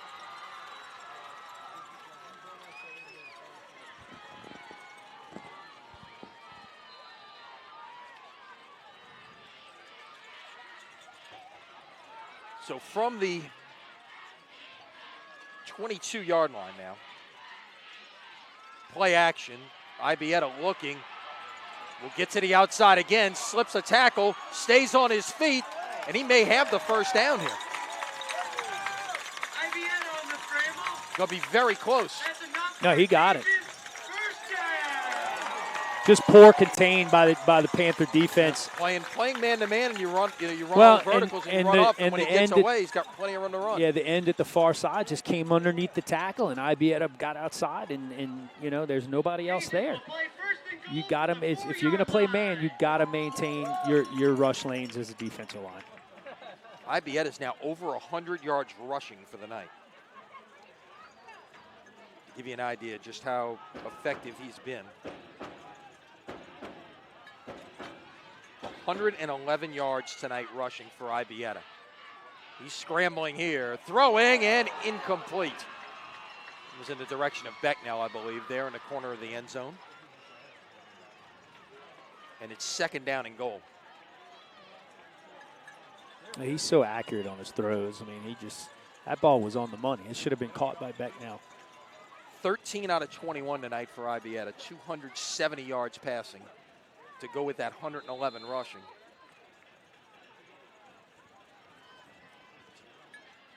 .880 coming. He's closing in on 1,000 yards rushing on the year. You would not have thought that in the slightest when you just take a look at this team from a bird's eye view. Ibieta will give it away. Corciani up the gut to about the 1. Corciani on the carry. It's amazing. We still have 3 minutes to go in the third quarter. Well, things slow down to a crawl with some of those penalties as well. So. Set up a 3rd and goal for the Cajuns.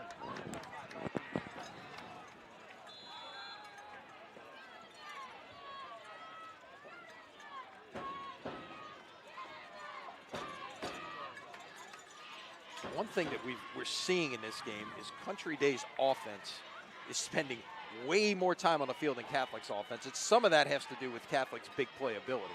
When they've scored quickly. Corciani's great wrapped play. up in the backfield. Who is that? Coming off the edge there. I believe Number that was 5. number 5. He's saying the ball came out. That was Alex Gilbo from his defensive end position, but Ricky Corciani on the carry. they'll put it down at the it looks like at about the 3-yard line. Essentially, you're going to have an extra point here for a field goal try. So, you know, I think this is a smart, but like you said, he might fake this. This is a 3-point game, okay? Yeah. An extra point, a field goal makes it 6. It's still a 1-possession game. And Becknell is the holder, correct? They want to talk about it here. Just 8 on the play clock. Yeah, I think it was more just he made a late decision to call a field goal, and the play clock was his enemy right there. Now, if you're Coach Chango, maybe you do think about faking it. If you're Coach Indes on the other side, you're telling your kids, hey, let him kick it. It's an extra point. He's right in the middle of the field. Let him kick it. We don't even need to rush. Just, I maybe send one guy off the edge on one side just to force the issue, and everybody else just play safe and look for anything crazy. Because he will do it. He's shown he's onside kick twice in the second half. So.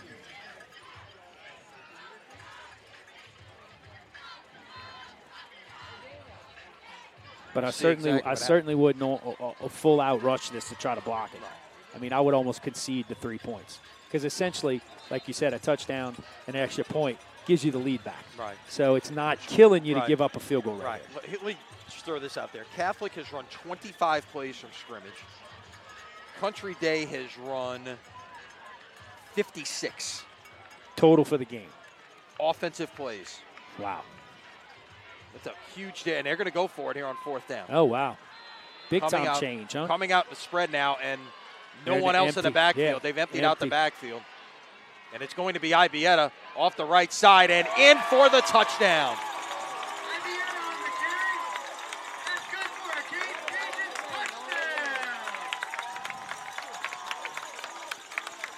touchdown. 11 plays, 87 yards. It took 4 minutes and 4 seconds. Ibieta, the 3-yard touchdown run.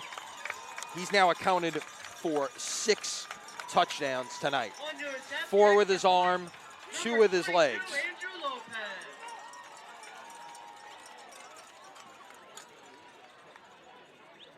And oh, by the way, he's back next year. Yeah.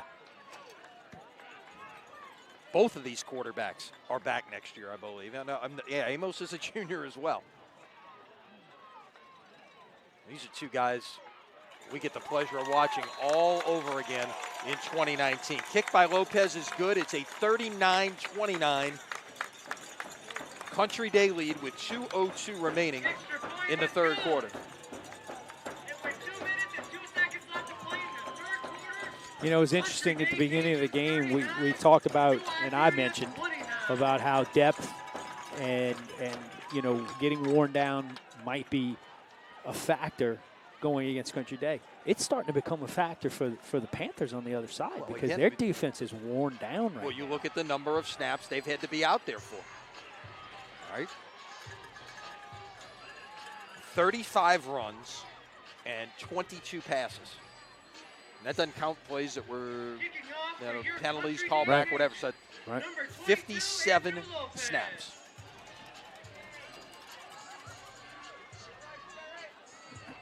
And on the other side, 23 runs and 2 passes, 25 snaps. But again, they have moved the football. I mean, when your quarterback, Amos, has 10 carries for 177 yards and 4 touchdowns, plus a 2-point conversion. They'll onside kick it yet again.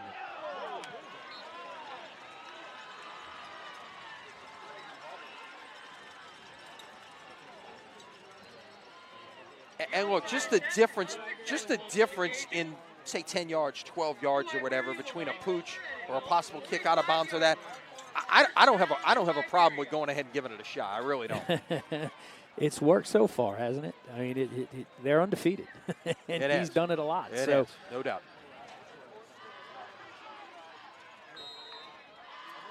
All it takes is a bobble right there, and you could steal a possession. Taking a shot is Amos, going down the field, and that is dropped. Through his hands. Right through the hands.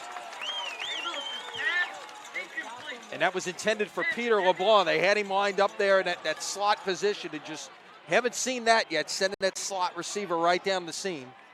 Very, very, very surprising that he dropped that ball. I mean, he's a UL commit. He's a guy going to go play at the next level, D1 football. You got to make that catch.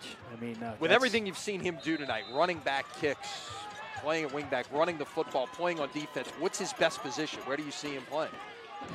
I think he's a receiver in college. Give it away quickly and up the gut, and still on his feet, falling forward. Just trap again. Yep, that was the first time we've really seen the trap in a while there from Trey Henry. I think he's a receiver in college. I don't think he's a DB. He's fast. He can jump. He can catch that. That was just very uncharacteristic by him, dropping that ball right there. It's almost one of those, he's too wide open, one of those things. But that's what I see him as an offensive player in college. From the 32, and here's Amos. There he goes. Turning the corner, and there Touchdown. he goes for the 5th time tonight. It's a touchdown, and it's 39-35, just like that. Yeah, and that was that just straight quarterback run. There was no belly fake there or anything. He just took the snap and just sprinted to the edge and went. And well blocked by the Panthers as well. So now here's the thing I would say to this. Of course you want to score. Okay, you're explosive on offense. Do whatever it takes. You just scored in 3 plays after your defense was out there for 10 and had been out there for almost the entire third quarter. Now your defense is going back on the field again after this point after, which is good, and it's 39-36. First team to 50 wins tonight? I'm just saying, it's been, that kind of game.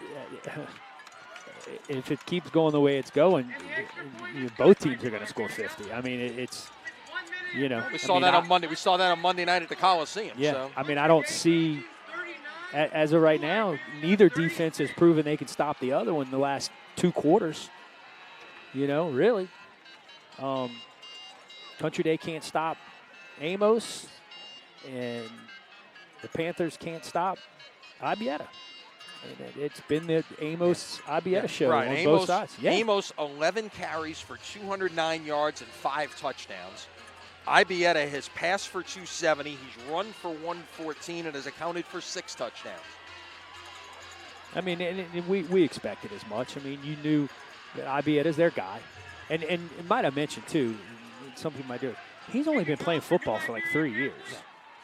I mean, he just started playing the game of football at a competitive level. I'm sure as a kid he threw the ball around in the street or whatever. But on a competitive team, he's only been playing football for about 3 years. And now we got a pooch kick here, which will drop. hit the ground. Fielded at about the 20-yard line, up the far sideline, and out to about the 40-yard line on the return. And the Cajuns will start with some pretty good field position. But that's, again, that thing, the ball drops, and sometimes you get out of your lane, you slow down. I mean, you see it all the time when there's a drop, the ball's on the ground or a muff on it or whatever, and then, big return.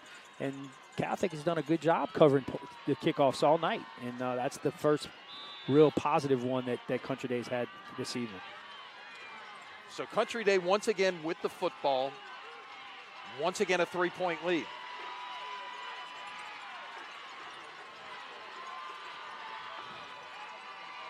They'll go trips to the bottom of your screen. Single receiver to the top. Play action. Going back shoulder here, and It is incomplete in the direction of Becknell. Yeah, that was just throw it up to number 8. That's all that was. And he wasn't even sprinting full speed down the sideline. He was just going, and Ibieta threw it up to him and said, we're going to let my guy go get it. And he almost made a great catch. And I've seen him make a bunch of catches like that all year. Just kind of that back shoulder. The DB can't find the ball, So 2nd and 10 now from the 41. Once again, 3 wide receivers to the bottom. Corciani bounces it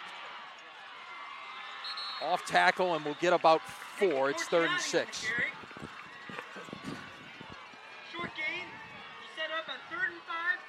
And look, what has started to resemble more of an arena football game than a high school football game here. This is a big play in this game right now. Huge. Keep in mind, Country Day has scored the last 5 times they've had the football. Yeah. And if they don't get another yard, let's say it's an incomplete pass or a short run, I can't see Coach Chango going for it with the lead on their side of the field, on the negative side. From the 45, Ibieta rolls this way, now looks to turn it up and is not going to get there. Might just get back to the line of scrimmage. And a nice defensive play right there by really the entire unit, but it was Colby Presley, the junior linebacker, who brought down Ibieta right at the original line of scrimmage, and it's 4th and 6. But I'm going to say, Tyler Williams was wide open about 40 yards down the field. And maybe Ibieta just didn't see him. I don't know, but that's a big stop for the Panthers. They hadn't stopped him, like you said, 6 possessions you said they haven't stopped him? Yeah, 5. First stop in 6 possessions. Yeah. They had scored 5 consecutive times they had the ball, including 3 times here in the third quarter, which is expiring now.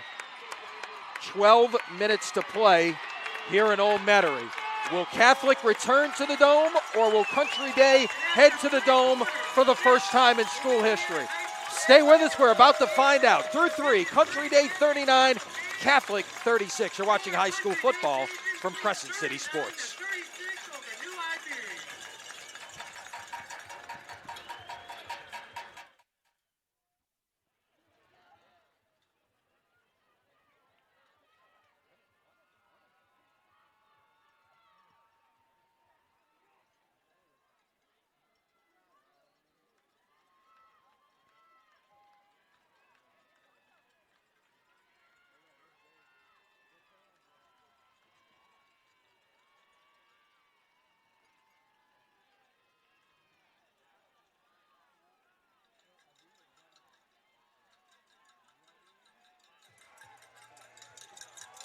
So the team switched sides. Country Day now moving right to left. And the Cajuns come out in punt formation, but don't forget, Justin Ibieta is the punter.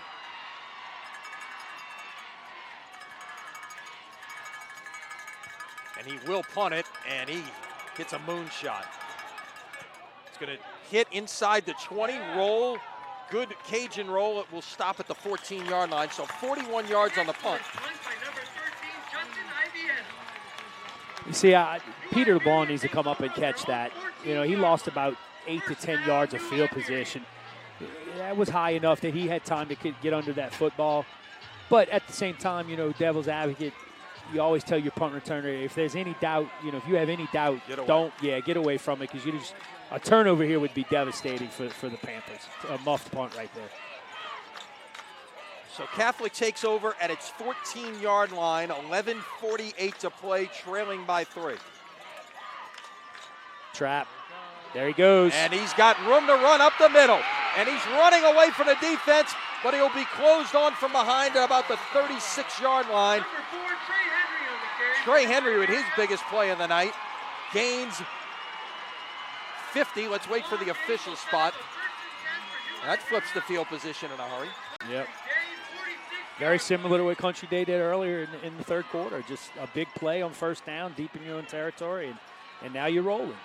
Henry's now over 100 for the night. Give him 128 yards on flags come in, 128 yards on 11 carries. Country Day has too many, I think.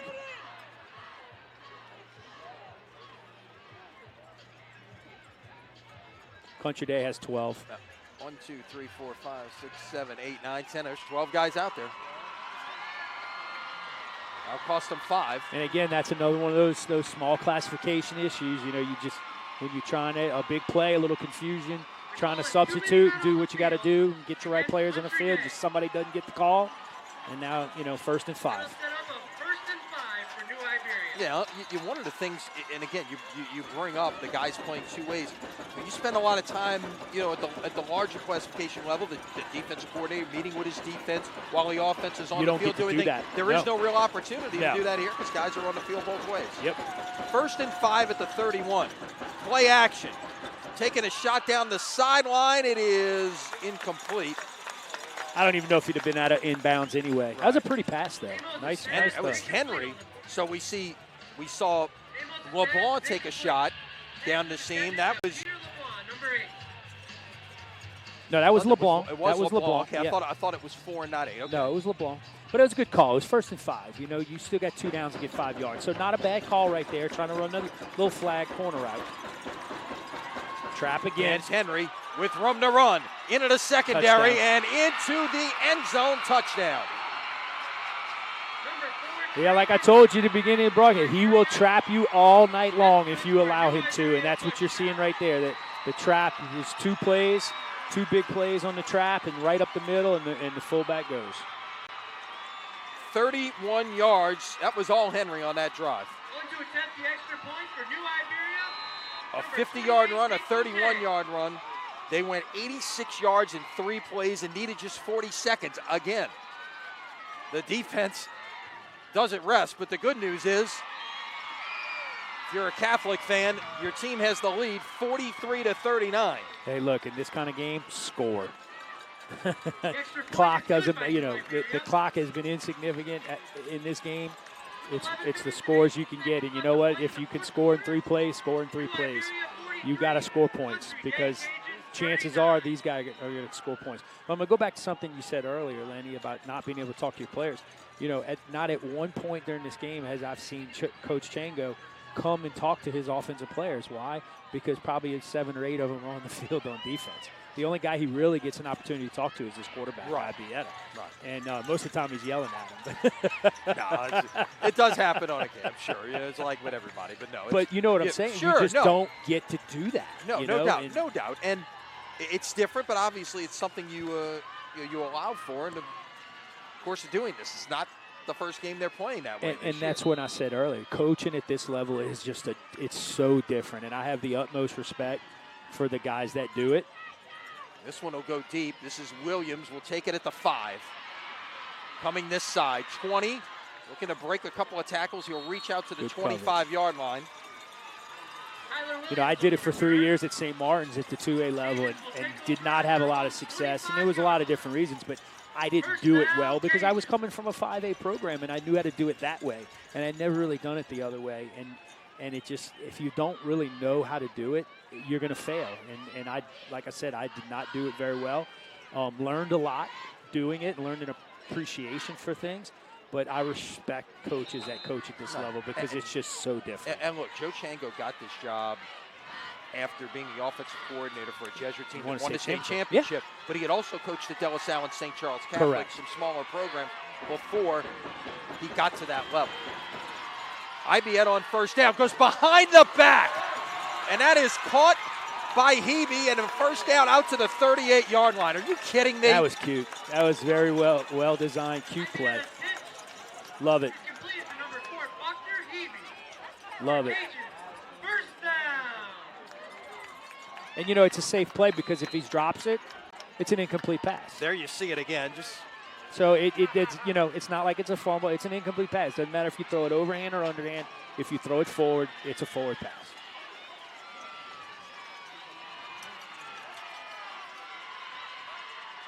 From the 38, Ibieta throwing in the direction of Williams. No flags. Amos and Williams were locked up there. The Cajun fans looking for a holding call, and they didn't get it. Joe Chango is letting the official on the near side know about it. There you get another look. I like the no call. You got two they guys were just both fighting. Yeah. I like the no call. I do. You know, I know the Country Day fans aren't real happy about it. We're sitting right in the middle of them here. But I like the no call. They both putting their hands on each other. Hey, you want the call offensive player, don't put your hands on the defensive player. You know, that's the way I look at it. You'll get it. You'll get it if it's just one-sided, but that was two guys trying to make a play there. Ibieta's going to keep it here around this near side. Run out of bounds at about the 44-yard line. So it's going to be a 3rd and 4 coming up. 5-yard gain will set up a 3rd and 4 for the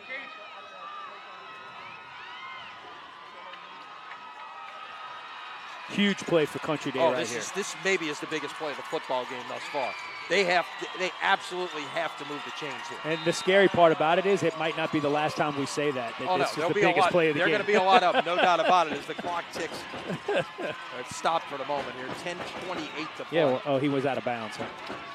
Ibieta over 400 yards of offense in this game. Play action. Looking, firing. Nope. Incomplete. Tried to go low to Becknell, and it was well defended right there. Ibieta's kind of looking at the official for a roughing the passer call. I kind of followed the ball, so didn't see it. But obviously, that wasn't the case. And here comes the punting unit on 4th and 4. Ibieta's coming off the field. Not going to punt it. So who is this punting? Can't really see the numbers. Might be Porciani. Nah, a little small for him. Might be St. Hilaire. No, is this a fake? No, now they're going to kick it. They just decided to run. No, that's not a penalty. He runs out. He's not protected when he runs out here. Well, let's see what the call is. That's there. not a penalty. That's on the far side asking about it. And let's see if they're going to talk about it here. He's not a protected player. That rugby? The rugby, he's not a protected player. He says running into the kicker defense, which that would be a first down. Because it's 4th and 4, see, 5-yard penalty would be a first down. That can't happen because if you don't know if he's running it or kicking it. My understanding is once he leaves that protected area, he's not protected to punt the ball any longer.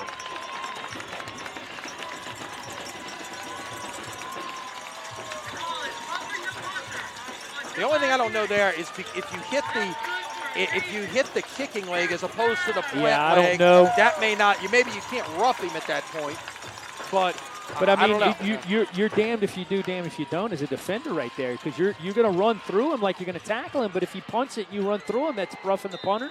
I think that's it might be the right call, but I don't think that's a good call. I don't think it's a good penalty. So Cajuns with new life from the 49. Ibieta trying to find an open man, doesn't have room to run, trying to scramble, now throws, caught at the 34-yard line. He just extends the play with his feet. He's not the fastest guy. I was going to say the exact same thing. He's not overly fast. He's got a lot of presence in the pocket. Like he just kind of knows where he feels the pressure, where it's coming from, and he avoids it, And so 17 yards down to the 34-yard line, and Ibieta now has exactly 300 yards through the air. And Ibieta just fighting, getting 3 yards there. Again, some poor tackling by the Panther defense. They had Ibieta for, basically no gain, and he was able to bounce off a couple of tackles and pick up 3 or 4.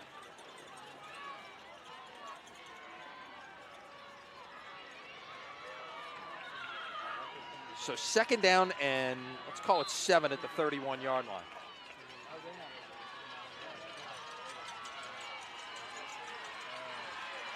Cajuns getting new life with that 4th down penalty. Now on the move, on the plus side of the 50. Ibieta to the end zone, broken up. Great play. That was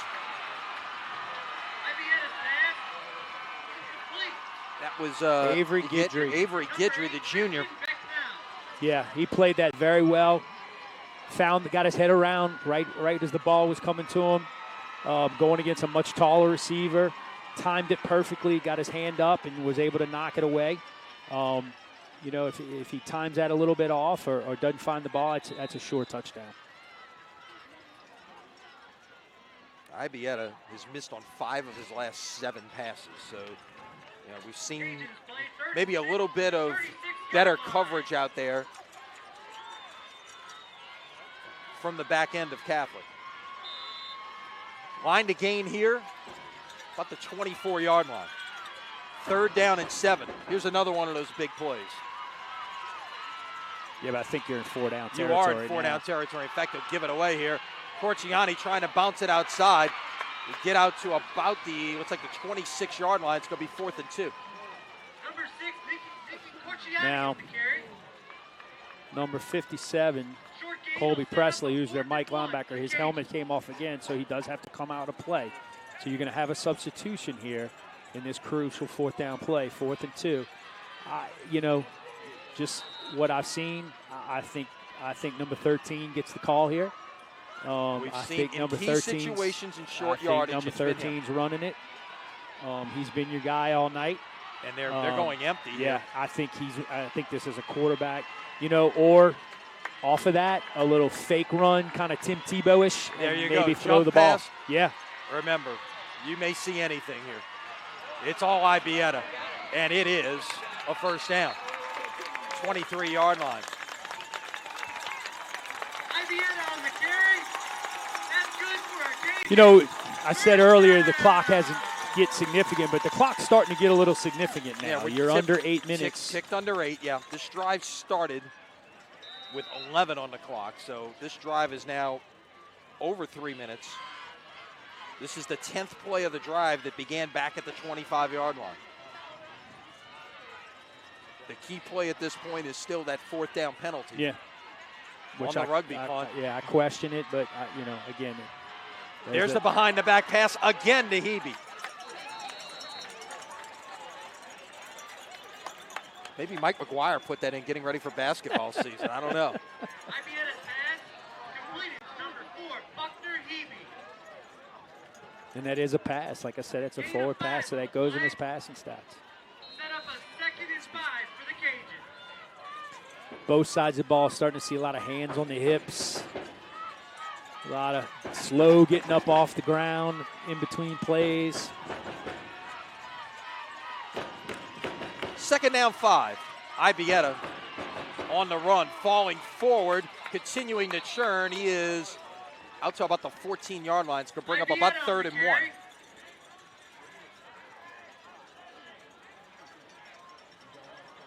Gain of 4 yards on the play. I tell you what Ibieta does real well when he's going through the hole. He it's kind of almost he kind of gets skinny. Like he never takes a direct shot. So when somebody's coming to tackle, he kind of turns sideways, but keeps moving forward and just never takes that hard shot that you see a lot of quarterbacks take when they run the football. Closing in on a 6-minute mark. This is all Ibieta on 3rd and 1. He's got room to run into the secondary, into the end zone. Touchdown, Cajuns.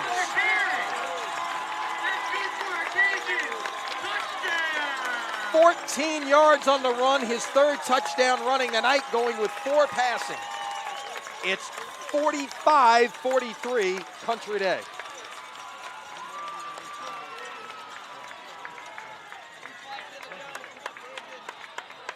Still 6:08 to play. The way this game's going, each team might get 2 more possessions with 6 minutes to go.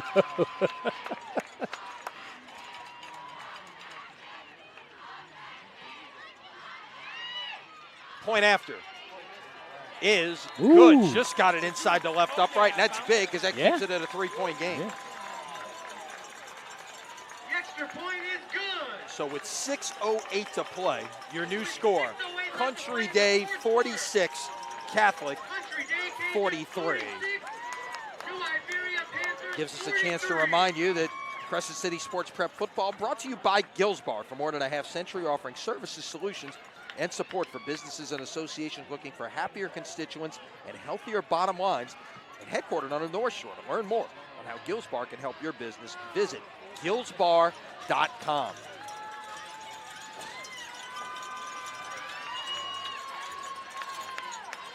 Well, if you were sitting at home Monday night watching the track meet that took place at the LA Coliseum, 54-51,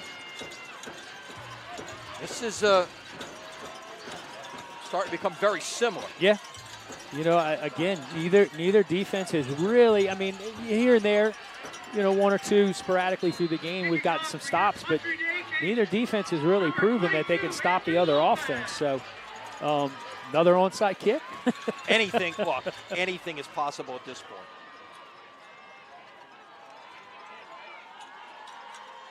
He does onside kick, and this is I think they loose. touched it early. No flag came in. Country Day says they've got the football. There is no flag. No, I think Country Day touched it. Cajuns ball at the 40. Hold on, you got an official right here. You might see a flag drop late here. We're going to get another look at it here. Did it get touched before I think the Country 50? Day touched That it is before 10. very, very close. It is very close. It looks like it's right at the 50-yard line. I can't tell if it was too soon or not. They're talking about it.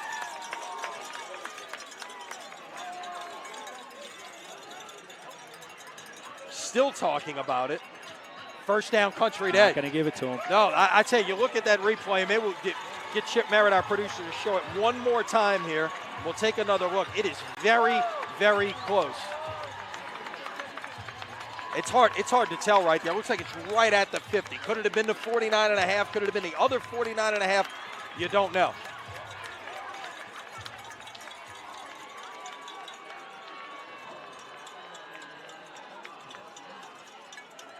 They're still having conferences here.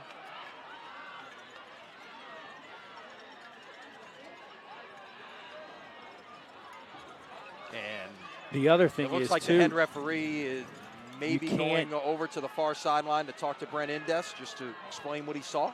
Yeah, the other thing is the kicking team can't touch anyone on the receiving team. Until the ball is touched, right? Right, and even if the receiving team comes closer than 10 yards, they are protected from being hit. So that's another thing you got to look at. Did one of the Catholic players get hit before 10 yards? So how about one more look before we go to first play of the drive here? We'll take one more glance at it. Was somebody contacted? it's There right was at something the 50, going on huh? right at the Yeah. 50-yard line. It's hard, it's just a lot going on right there. It's hard to tell. We got Chip Merritt backing it up for us there a little bit, I taking tell you, even another look. At this point, if they were to drop a flag, you're going to have some people go Oh. completely nutso. Well, it's at this point, you're right. You can't, You've made the call you've made. There is no replay. So here we go. For the second time tonight, the Cajuns have stolen a possession. And they'll start from the 44. And look, I think the important thing here is to try to eat some clock. Corciani falls forward and gets 4 on first down. Maybe Number 6, Nick Corciani on the carry. because you've got a gassed Catholic defense out there right now. Yep. Sets up a Cajun 2nd and 6. Corciani has carried the ball 21 times tonight. Ibieta has carried it 23. Ibieta's thrown it 28 times, and you had the trickeration that they tried with Corciani, so it was actually 29 passes. So that's 73 snaps that we've seen here.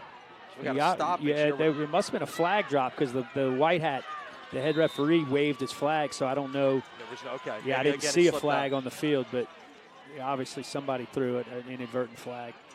We're going to put the ball back at the 41-yard line officially. 2nd down and 7. Ibieta. Nice play.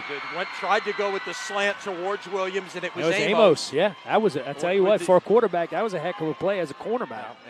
No, that was a great play right there.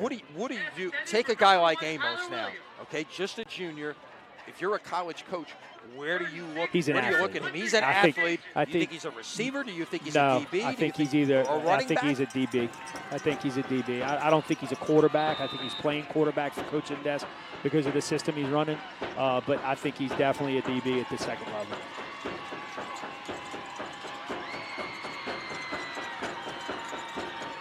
Third and 7. Ibieta looking, firing downfield. Got a man open. Caught inside the 10, and boy, did he take a hit and a late And flag. get a flag. I think that was St. Hilaire. Yeah, it was LeBlanc on the hit, and you're going to get 15 yards. Or half the distance Well, at that yeah, point. half the distance. And I don't think he led with his head. I don't know. I've been out of the game a couple of years, but defenseless receiver situation. I don't know if that is a rule in high school. It's been a couple of years since I've coached, but certainly, I would think what they're doing at the college and pro level, as far as protecting receivers, I would hope they're doing it at the high school level as well. At that point, he's defenseless. He has not made a football move. They're up. They're waving it off. Yeah, because he didn't lead with his head, so it wasn't like it was a targeting or anything like that. Get another look at the end of the play. It was shoulder in his chest. I mean, again, I don't know. They change the rules in the federation every year at times, so it's tough to keep up with them when you're not around the game as a coach. So from the 9, clock will tick under 5 minutes possibly before this ball is snapped here. Ibietta's going to milk it for what it's worth here. Snaps it right at the 5-minute mark, and he will keep. Looks to bounce it outside. Sheds a tackle, gets down near the 5-yard line. Ibietta on the carry. The way the clock is running and the way they're taking their time, I mean, if you're Catholic, you almost have to hold them to a field goal here. And I don't even know if he'd try one, to be honest with you, with only a 3-point lead. Exactly. It's the same situation we saw on the other end of the field when it was 4th and goal at the 2-yard line. You almost... Yeah, you think you need to... Yeah. You got to hold them 3 downs here, because even if you don't get it on 4th down, you make them go 99, with maybe 3 minutes to go, sure. if that, because, I mean, you're almost under 4. A turnover would be huge right here. They'll give it away. Corciani, can he get the edge? He turns the corner, and you're gonna have a in, hold. But there's a flag. You're going to have a hold. Saw the flag fly there as he was turning the corner, and this is going to come back. There's a flag on the flag. And it is holding Country Day. Now, I know you don't like to be backed up because you just took a score off, but that almost helps Country Day a little bit, because now it gives you an opportunity to run the clock some more. To run more clock, yeah. And it gives you a little bit more room to work with other things in your offensive. I mean, you don't like to take 6 off the board by any not. stretch, but if you have to, it's certainly not the worst thing in the world that could have happened.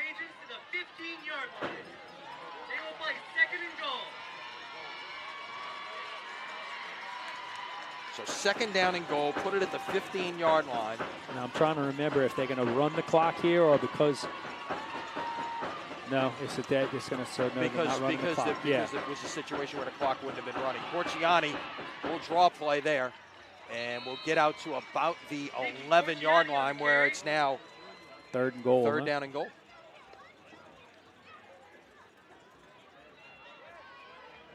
Now backed up here. If you don't get anything, you might have to try a field goal. Set up a 3rd and goal from the Cajuns' 13-yard line. What about coming up to 3.5? Play clock down to 15. They'll snap this if about 3:20. Yeah, about 3:22. a little under. Yeah, about 3:20, 3:22 on the clock, perhaps.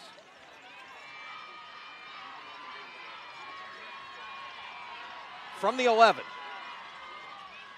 Ibietta play action, throwing into the end zone, incomplete. Good play by the freshman. Yeah, stepped up in there. That was KK Reno. You talked about him earlier, but he stepped in there and made a big-time play on 3rd down to break up that pass. And now it's 4th big and goal. decision-making time for Coach Chango here. This is a huge call right here of what you're going to do.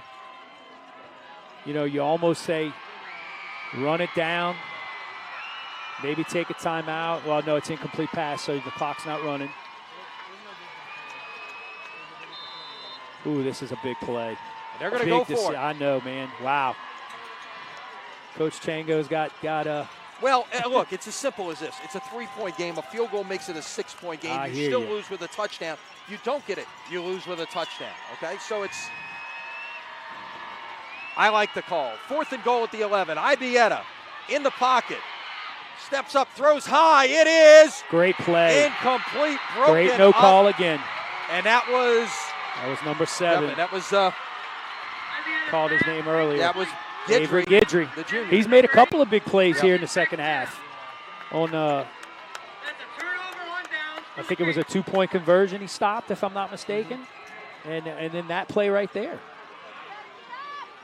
All right, so here we go. 3:10 to play, 3-point game. Yep. And again, my thing is now a field goal ties it and sends it to overtime. So you almost make them have to score a touchdown rather than a field goal possibility. That was my only thought process. No, I'm with you.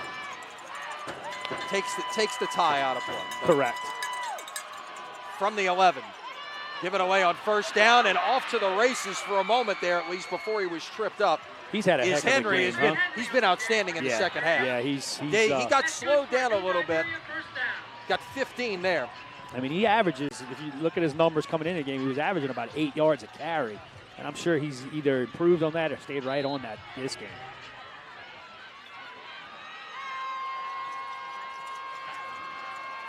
Quarterback keeper. And Amos is off to the races. 40, 30, they're not going to catch him. 74 yards for a touchdown. And we got a flag to play, here, but there's though. a flag back around midfield. Let's see what that's about. Number 3, Amos, on the carry for New Iberia. There is a flag on the play. I didn't see anything that, unless he dropped it again. Nope, he's not. He's picking it up. It's a touchdown. He's having trouble with that flag tonight. It's about the third time he's dropped it. Now, that play was a little wrinkle in what they've been doing. You know, they've been running the quarterback sweep, and then they've been running the belly to the fullback. So what they did there was it was a belly follow. So instead of faking the belly and running him wide, he just followed right behind the fullback. The linebackers over-pursued looking for the sweep by the quarterback, and it snuck right up in the middle. So it took 2 plays to go 89 yards. Extra point is good. But a great, just it's a little wrinkle because they're looking for that quarterback sweep off the belly. And those guys flew out of there, and he followed right up into the fullback, right behind Trey Henry, and then it was off to the races. But did he score too fast? What is that, 6 touchdowns now for... Yeah, 6 touchdowns now for Amos. He's got 283 yards rushing on 12 carries. And he's playing defense. And, oh, by the way, he's done a great job locking down on Tyler Williams for much of the second half after Williams was really dominant in the first half. But 2:46 left. That's an eternity in this for football these guys? game. Yeah. They scored 21 in that combined time earlier in the game. Back deep for your Country Day Cajuns. Number 1, Tyler Williams. So Williams is deep. But the only thing we haven't seen Joe Chango try to pull is some kind of trickeration on kickoff, like a reverse or something. But he's got the ball in the hands of Tyler Williams, who's got room to run and is out to the 35-yard line. Nice return for Tyler Williams. Yeah, one of their best returns tonight. Came in a big situation. Catholic's done a good job kind of pinning them inside the 25 on their kickoffs. But you got, I want to say, 2 timeouts? I think they used one earlier. I believe that's right. Not that necessarily need them, but certainly you like to have them in your pocket.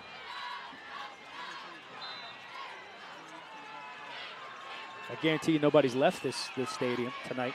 I wouldn't think. Huh? No. Or maybe to go home and watch it on CrescentCitySports.com. Maybe so. Ibieta trying to get out of the pocket. He's brought they down. Finally got to him. That's first sack of the night, and it is Armin LeBlanc, the linebacker, the senior. Number 11, Armand LeBlanc. Don't panic if you're Country Day. I mean, it's not that big of a loss. You only lost 3. You still have plenty of time. Plenty of time. You're not going to see Coach Chango or the Cajuns panic or start, any type of rushing into things. They're going to play their game. Ibieta, sprint out, waving his man long, got a man with about a step out there, and it is incomplete. Wow, he about dropped that in the bucket. 50 yards down the field. He showed you something with that arm. I tell you, that was Guidry again, I think, out there on coverage. I tell you, that young man's come out big. He's only a junior. And he's come up big tonight in the fourth quarter, made some big-time plays. Okay, so we're under 2 minutes now. The line to gain is the 46-yard line. Well, yeah, you got to get a first down. Of course, yeah. it's 4 down. It is, but you want to get you need positive yards. You don't want to get in a 3rd and 12 situation, 3rd and 13. You know, even if you get half of it back here, you know, first down was what you got to get first. Ibieta has to shed a would-be nice tackler, play, and it's broken up, and it's Amos once again. Tyler Williams was looking for the pass interference call, you know, and you could see because he went over the top. I think it was a good no call again. I'll be honest with you. I thought he was making a play on the ball. He didn't wrap around with the offhand. He came through. You know, I thought that was a very good athletic play. It could have gone both ways. I think if he would have thrown the flag, the referees, I don't think you could have complained about it, but I think it was a good no call. So here effectively is the season right now. Without for a the doubt. Cajuns. Yeah. 4th and 13 at the 33-yard line. You know, if you're Coach Indes, there's a lot of argument to just, you know, send the house and man up and hope for the best. But Ibieta has done such a good job scrambling. You know, maybe that's not a good choice. Or spy him. Maybe spy him with somebody. Ibieta will sprint right. Throw. Incomplete. Is it caught or not? Let's see. No signal yet. They're talking about it, and it is incomplete.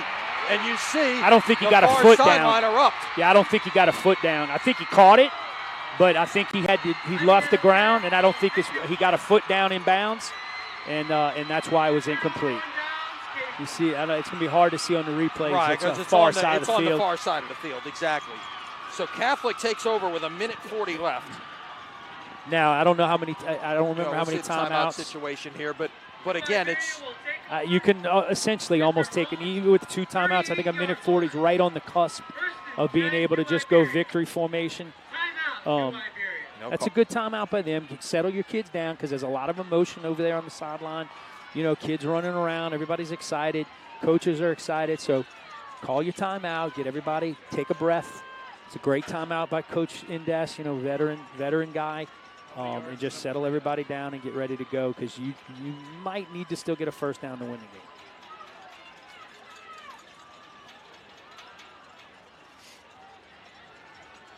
Again, the winner heads to the Dome a week from Thursday to take on Notre Dame. For Catholic, it's a rematch and a chance to defend the title.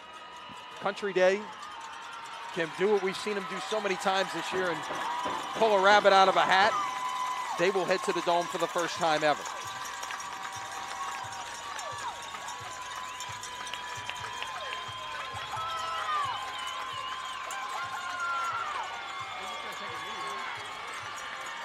First and 10 at the 33-yard line.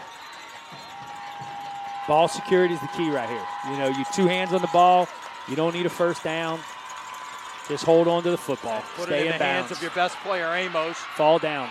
And Fall down. Fall down. Check it. They gave it away to. I said Amos. That was actually in the hands of. I don't know why he went out of bounds. Just fall down on the ground.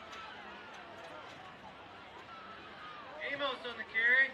Yeah, that wasn't a really heads-up play by the quarterback. To the 15-yard line. Yeah, he did, but he did get the first down. He did, but just if you fall down on the ground, you know. So a gain of 18 out to the 15-yard line. You know, for Amos. I don't think you have to run a play here, to be honest with you. Even with 3 timeouts, you might be. Yeah, minute 33, you do. Yeah. Give it away, and that's a touchdown.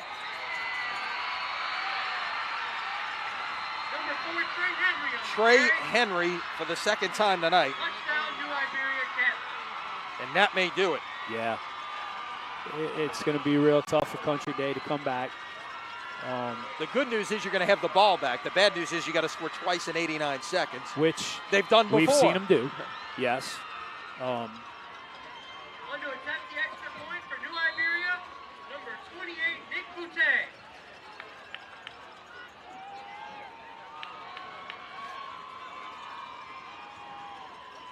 Kick is up, and it is good, and is 57 to 46. So on this kickoff, you know, there's the thought process of squibbing it. Don't put it in the hands of on a deep kick of Tyler Williams, because he does have the ability to take it back. But by squibbing it, you allow your team to get down there and cover. So there is some merit to that argument and that choice to make. Probably what I would do is squib it if it were my decision.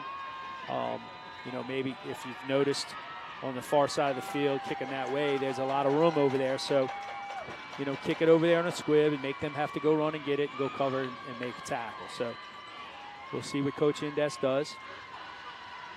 Catholic now closing in on 500 rushing yards for the night.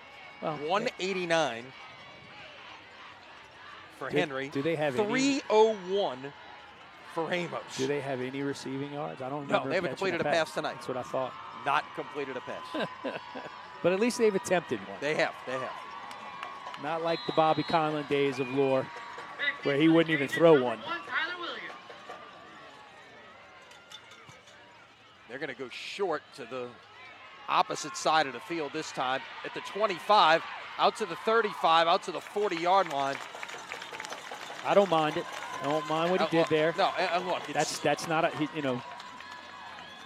keep it out of the playmaker's hands, and certainly number one for Country Day as a playmaker, and probably their biggest playmaker, and he's shown it tonight. So keep it out of his hands.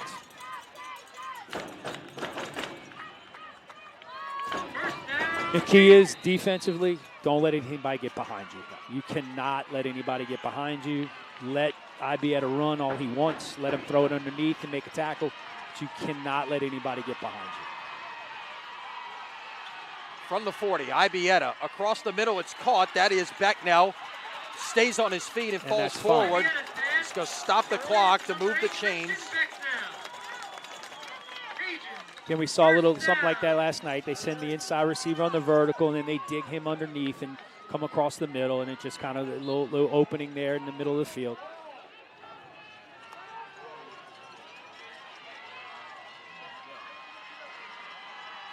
From the 44, Ibieta looking down the field. Got a man down there. It is caught for a touchdown. I believe that was St. Hilaire. What did I say? Don't let anybody get behind you. Well, that needed just 21 seconds. 57-52. I guess you got to go for two here to try to make it a three-point game. And they are. No, they're kicking it. Yes. And now they have to waste a timeout. But again, let's face it, if the only way you're having a chance to win this game is if you recover the onside kick. Country Day Cajun. But again, it just to watch that, I mean, Peter LeBlanc is there, but he just a receiver should not be behind you at that stage of the game. And he jumped to try to make a great play, and he might have gotten a little bit of hand on it. And I don't know if it was tipped or if it went right over his hand. It was hard for me to see, but play the receiver. Stop looking at the quarterback. Play the receiver and find the football. And it's just frustrating to see those kind of plays when they're being coached to do that. Oh, yeah. And just not stepping up and making a play when you need to. But at the same time, give credit. Oh, Justin Ibieta no, Country he Day launched for that ball, without a doubt. And he has been sensational tonight. 397 passing yards, 148 rushing yards. That's 545 yards of offense by himself. That's some massive numbers. So the two-point try, Ibieta into the end zone. That is complete for two. It's just low rubs, man. They're playing man coverage, and two DBs run into each other, and it leaves somebody wide open. So there's 1:03 to play, and now it comes down to this, huh? Yeah. Onside kick. Yeah. And with a minute 3 left to play. 57-54. We thought it could be an offensive kind of game. I don't think we expected this.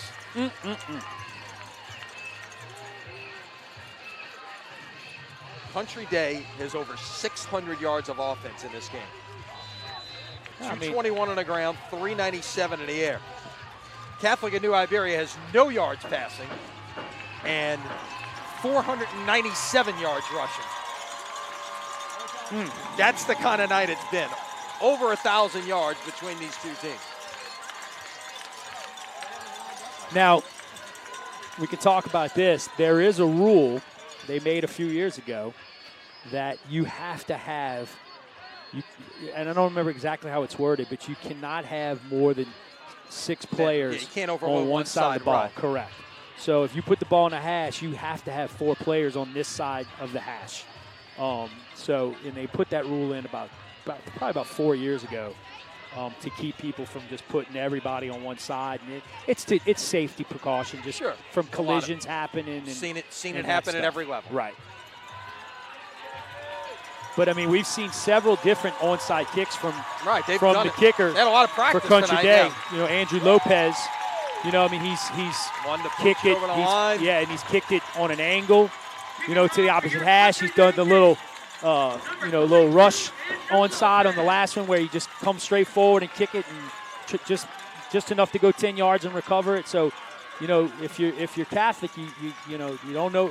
There's a lot of different things coming. Exactly. A lot of different things could be coming. It's not like he's just going to line up here. He could do about anything. Correct. They've got 10 men up between the 40 and the 50-yard line, just one man deep, and that's Amos. He'll kick it straight ahead, and it is fallen on by Catholic at the 46-yard line. That was Alex number Gilbo, 5, Alex Gilbo. a defensive end, making that on the front line of an onside kick. Again, small classification ball. But you need a big body up Yeah. there to be able to take a hit. Yep.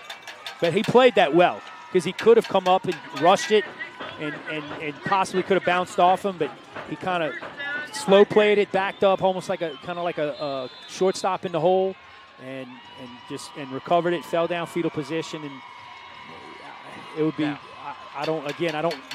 they can't have more than 2 because he used one a minute ago. Sure.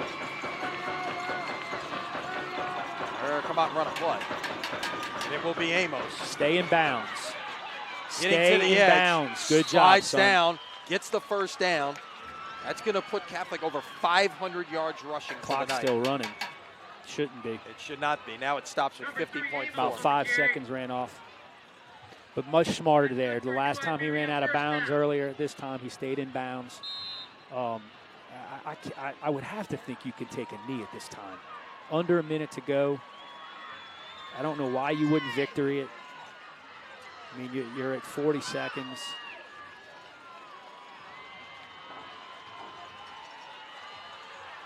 I think they're going to victory it here. Let's see. Well, this is a play coming here, and they give it straight ahead. That's Henry. Why even take Bouncing that chance? outside. Yeah, exactly. I wouldn't even take a chance on handing the ball off at this point, only because they're Country in Day runs. must be out of timeouts because they're not even taking it. Wow. Clock is going to tick down here. Yeah, they don't have to run 11. another play. Yeah, you do not have to run another play at this point. And we will have a rematch in the Division III final a week from Thursday in the Mercedes-Benz Superdome as the defending state champions, the Catholic New Iberia Panthers, win a wild one here tonight in Old Metairie. And look, an ovation for both of these teams. Absolutely. We have seen a fabulous game here this evening. I mean, 2 well-coached, hard-nosed, physical football teams. You know, on paper, not as even as you'd like it to be at this point in the playoffs. But these guys, tip your hat to both teams. Just incredible football. 2 high school teams fighting to the end. And just unfortunate one team had to lose tonight. What's interesting to me is on the select side of the bracket, the 8 teams that made the Dome a year ago, 7 of them are back this year. We're going to have 3 rematches. The only change is going to be no De La Salle, and we'll see St. Thomas more.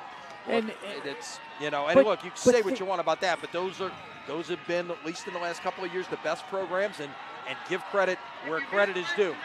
Well, and also when you only have, let's say Division I, you only have 11 teams. So the odds of it being a rematch in a state championship game are so much greater than a 32-team bracket in 5A, 4A, 3A, and so forth. So. Takeaway for both of these teams tonight, Juan. For Catholic, your goal had to be to get back to the Dome, especially after losing to Notre Dame 49-0 in week they were 4. never in that game. Now you've got another chance to deal with that, okay? So they've got a chance to redeem themselves once again, just as they did a year ago. They lost to Notre Dame in the regular season, came back and won in the championship. But for Country Day, what a year this has been. Back in the semifinals for the first time in 35 years, this close to getting to the Dome for the first time in school history. Joe Chango did an unbelievable job this year. He got everything out of his players, everything. And it just shows you the respect that his players have for him because they gave him everything they had. They played as hard as they possibly could for him and the rest of the coaches as well. And just, he's the head guy, the face of the program. And you got to really just appreciate the job he's done at this school. But I'm going to give a little shout out to Country Day. Having been in this, the private school coaching world, the Newmans, St. Martin's, Country Day. Country Day does it right here. They put a lot of emphasis on sports. They went out and got a coach like Coach Joe Chango, who's proven himself and said, we trust you to run the program. So, a lot of good things to come for Coach Chango and Country Day athletics, especially football, and look forward to seeing that coming up in the future. Well, Lon, it's been a great weekend of football for us. 2 unbelievable games we've been able to bring you here on Crescent City Sports, and this has been outstanding. Yeah. Thank you for being here with us. Thanks to Chip Merritt, our producer. Thanks to Matt Merritt upstairs, bringing you all the pictures of a wild one here this evening. We had over 1,100 yards of offense, 111 points on the board, but in the end, Catholic of New Iberia wins it 57-54. We hope to have a non-select semifinal game for you next Friday night. Stay tuned to Crescent City Sports. We're working on that as we speak, trying to wrap up a game that we can bring you next Friday night. And hopefully, they'll be as good as what we just saw here over the last 24 hours. It's going to be hard to compete, though, I will tell you that. Once again, your final score, Catholic 57, Country Day 54. Catholic and Notre Dame in a Division III rematch a week from Thursday night in the Mercedes-Benz Superdome. Until next time, so long, everybody.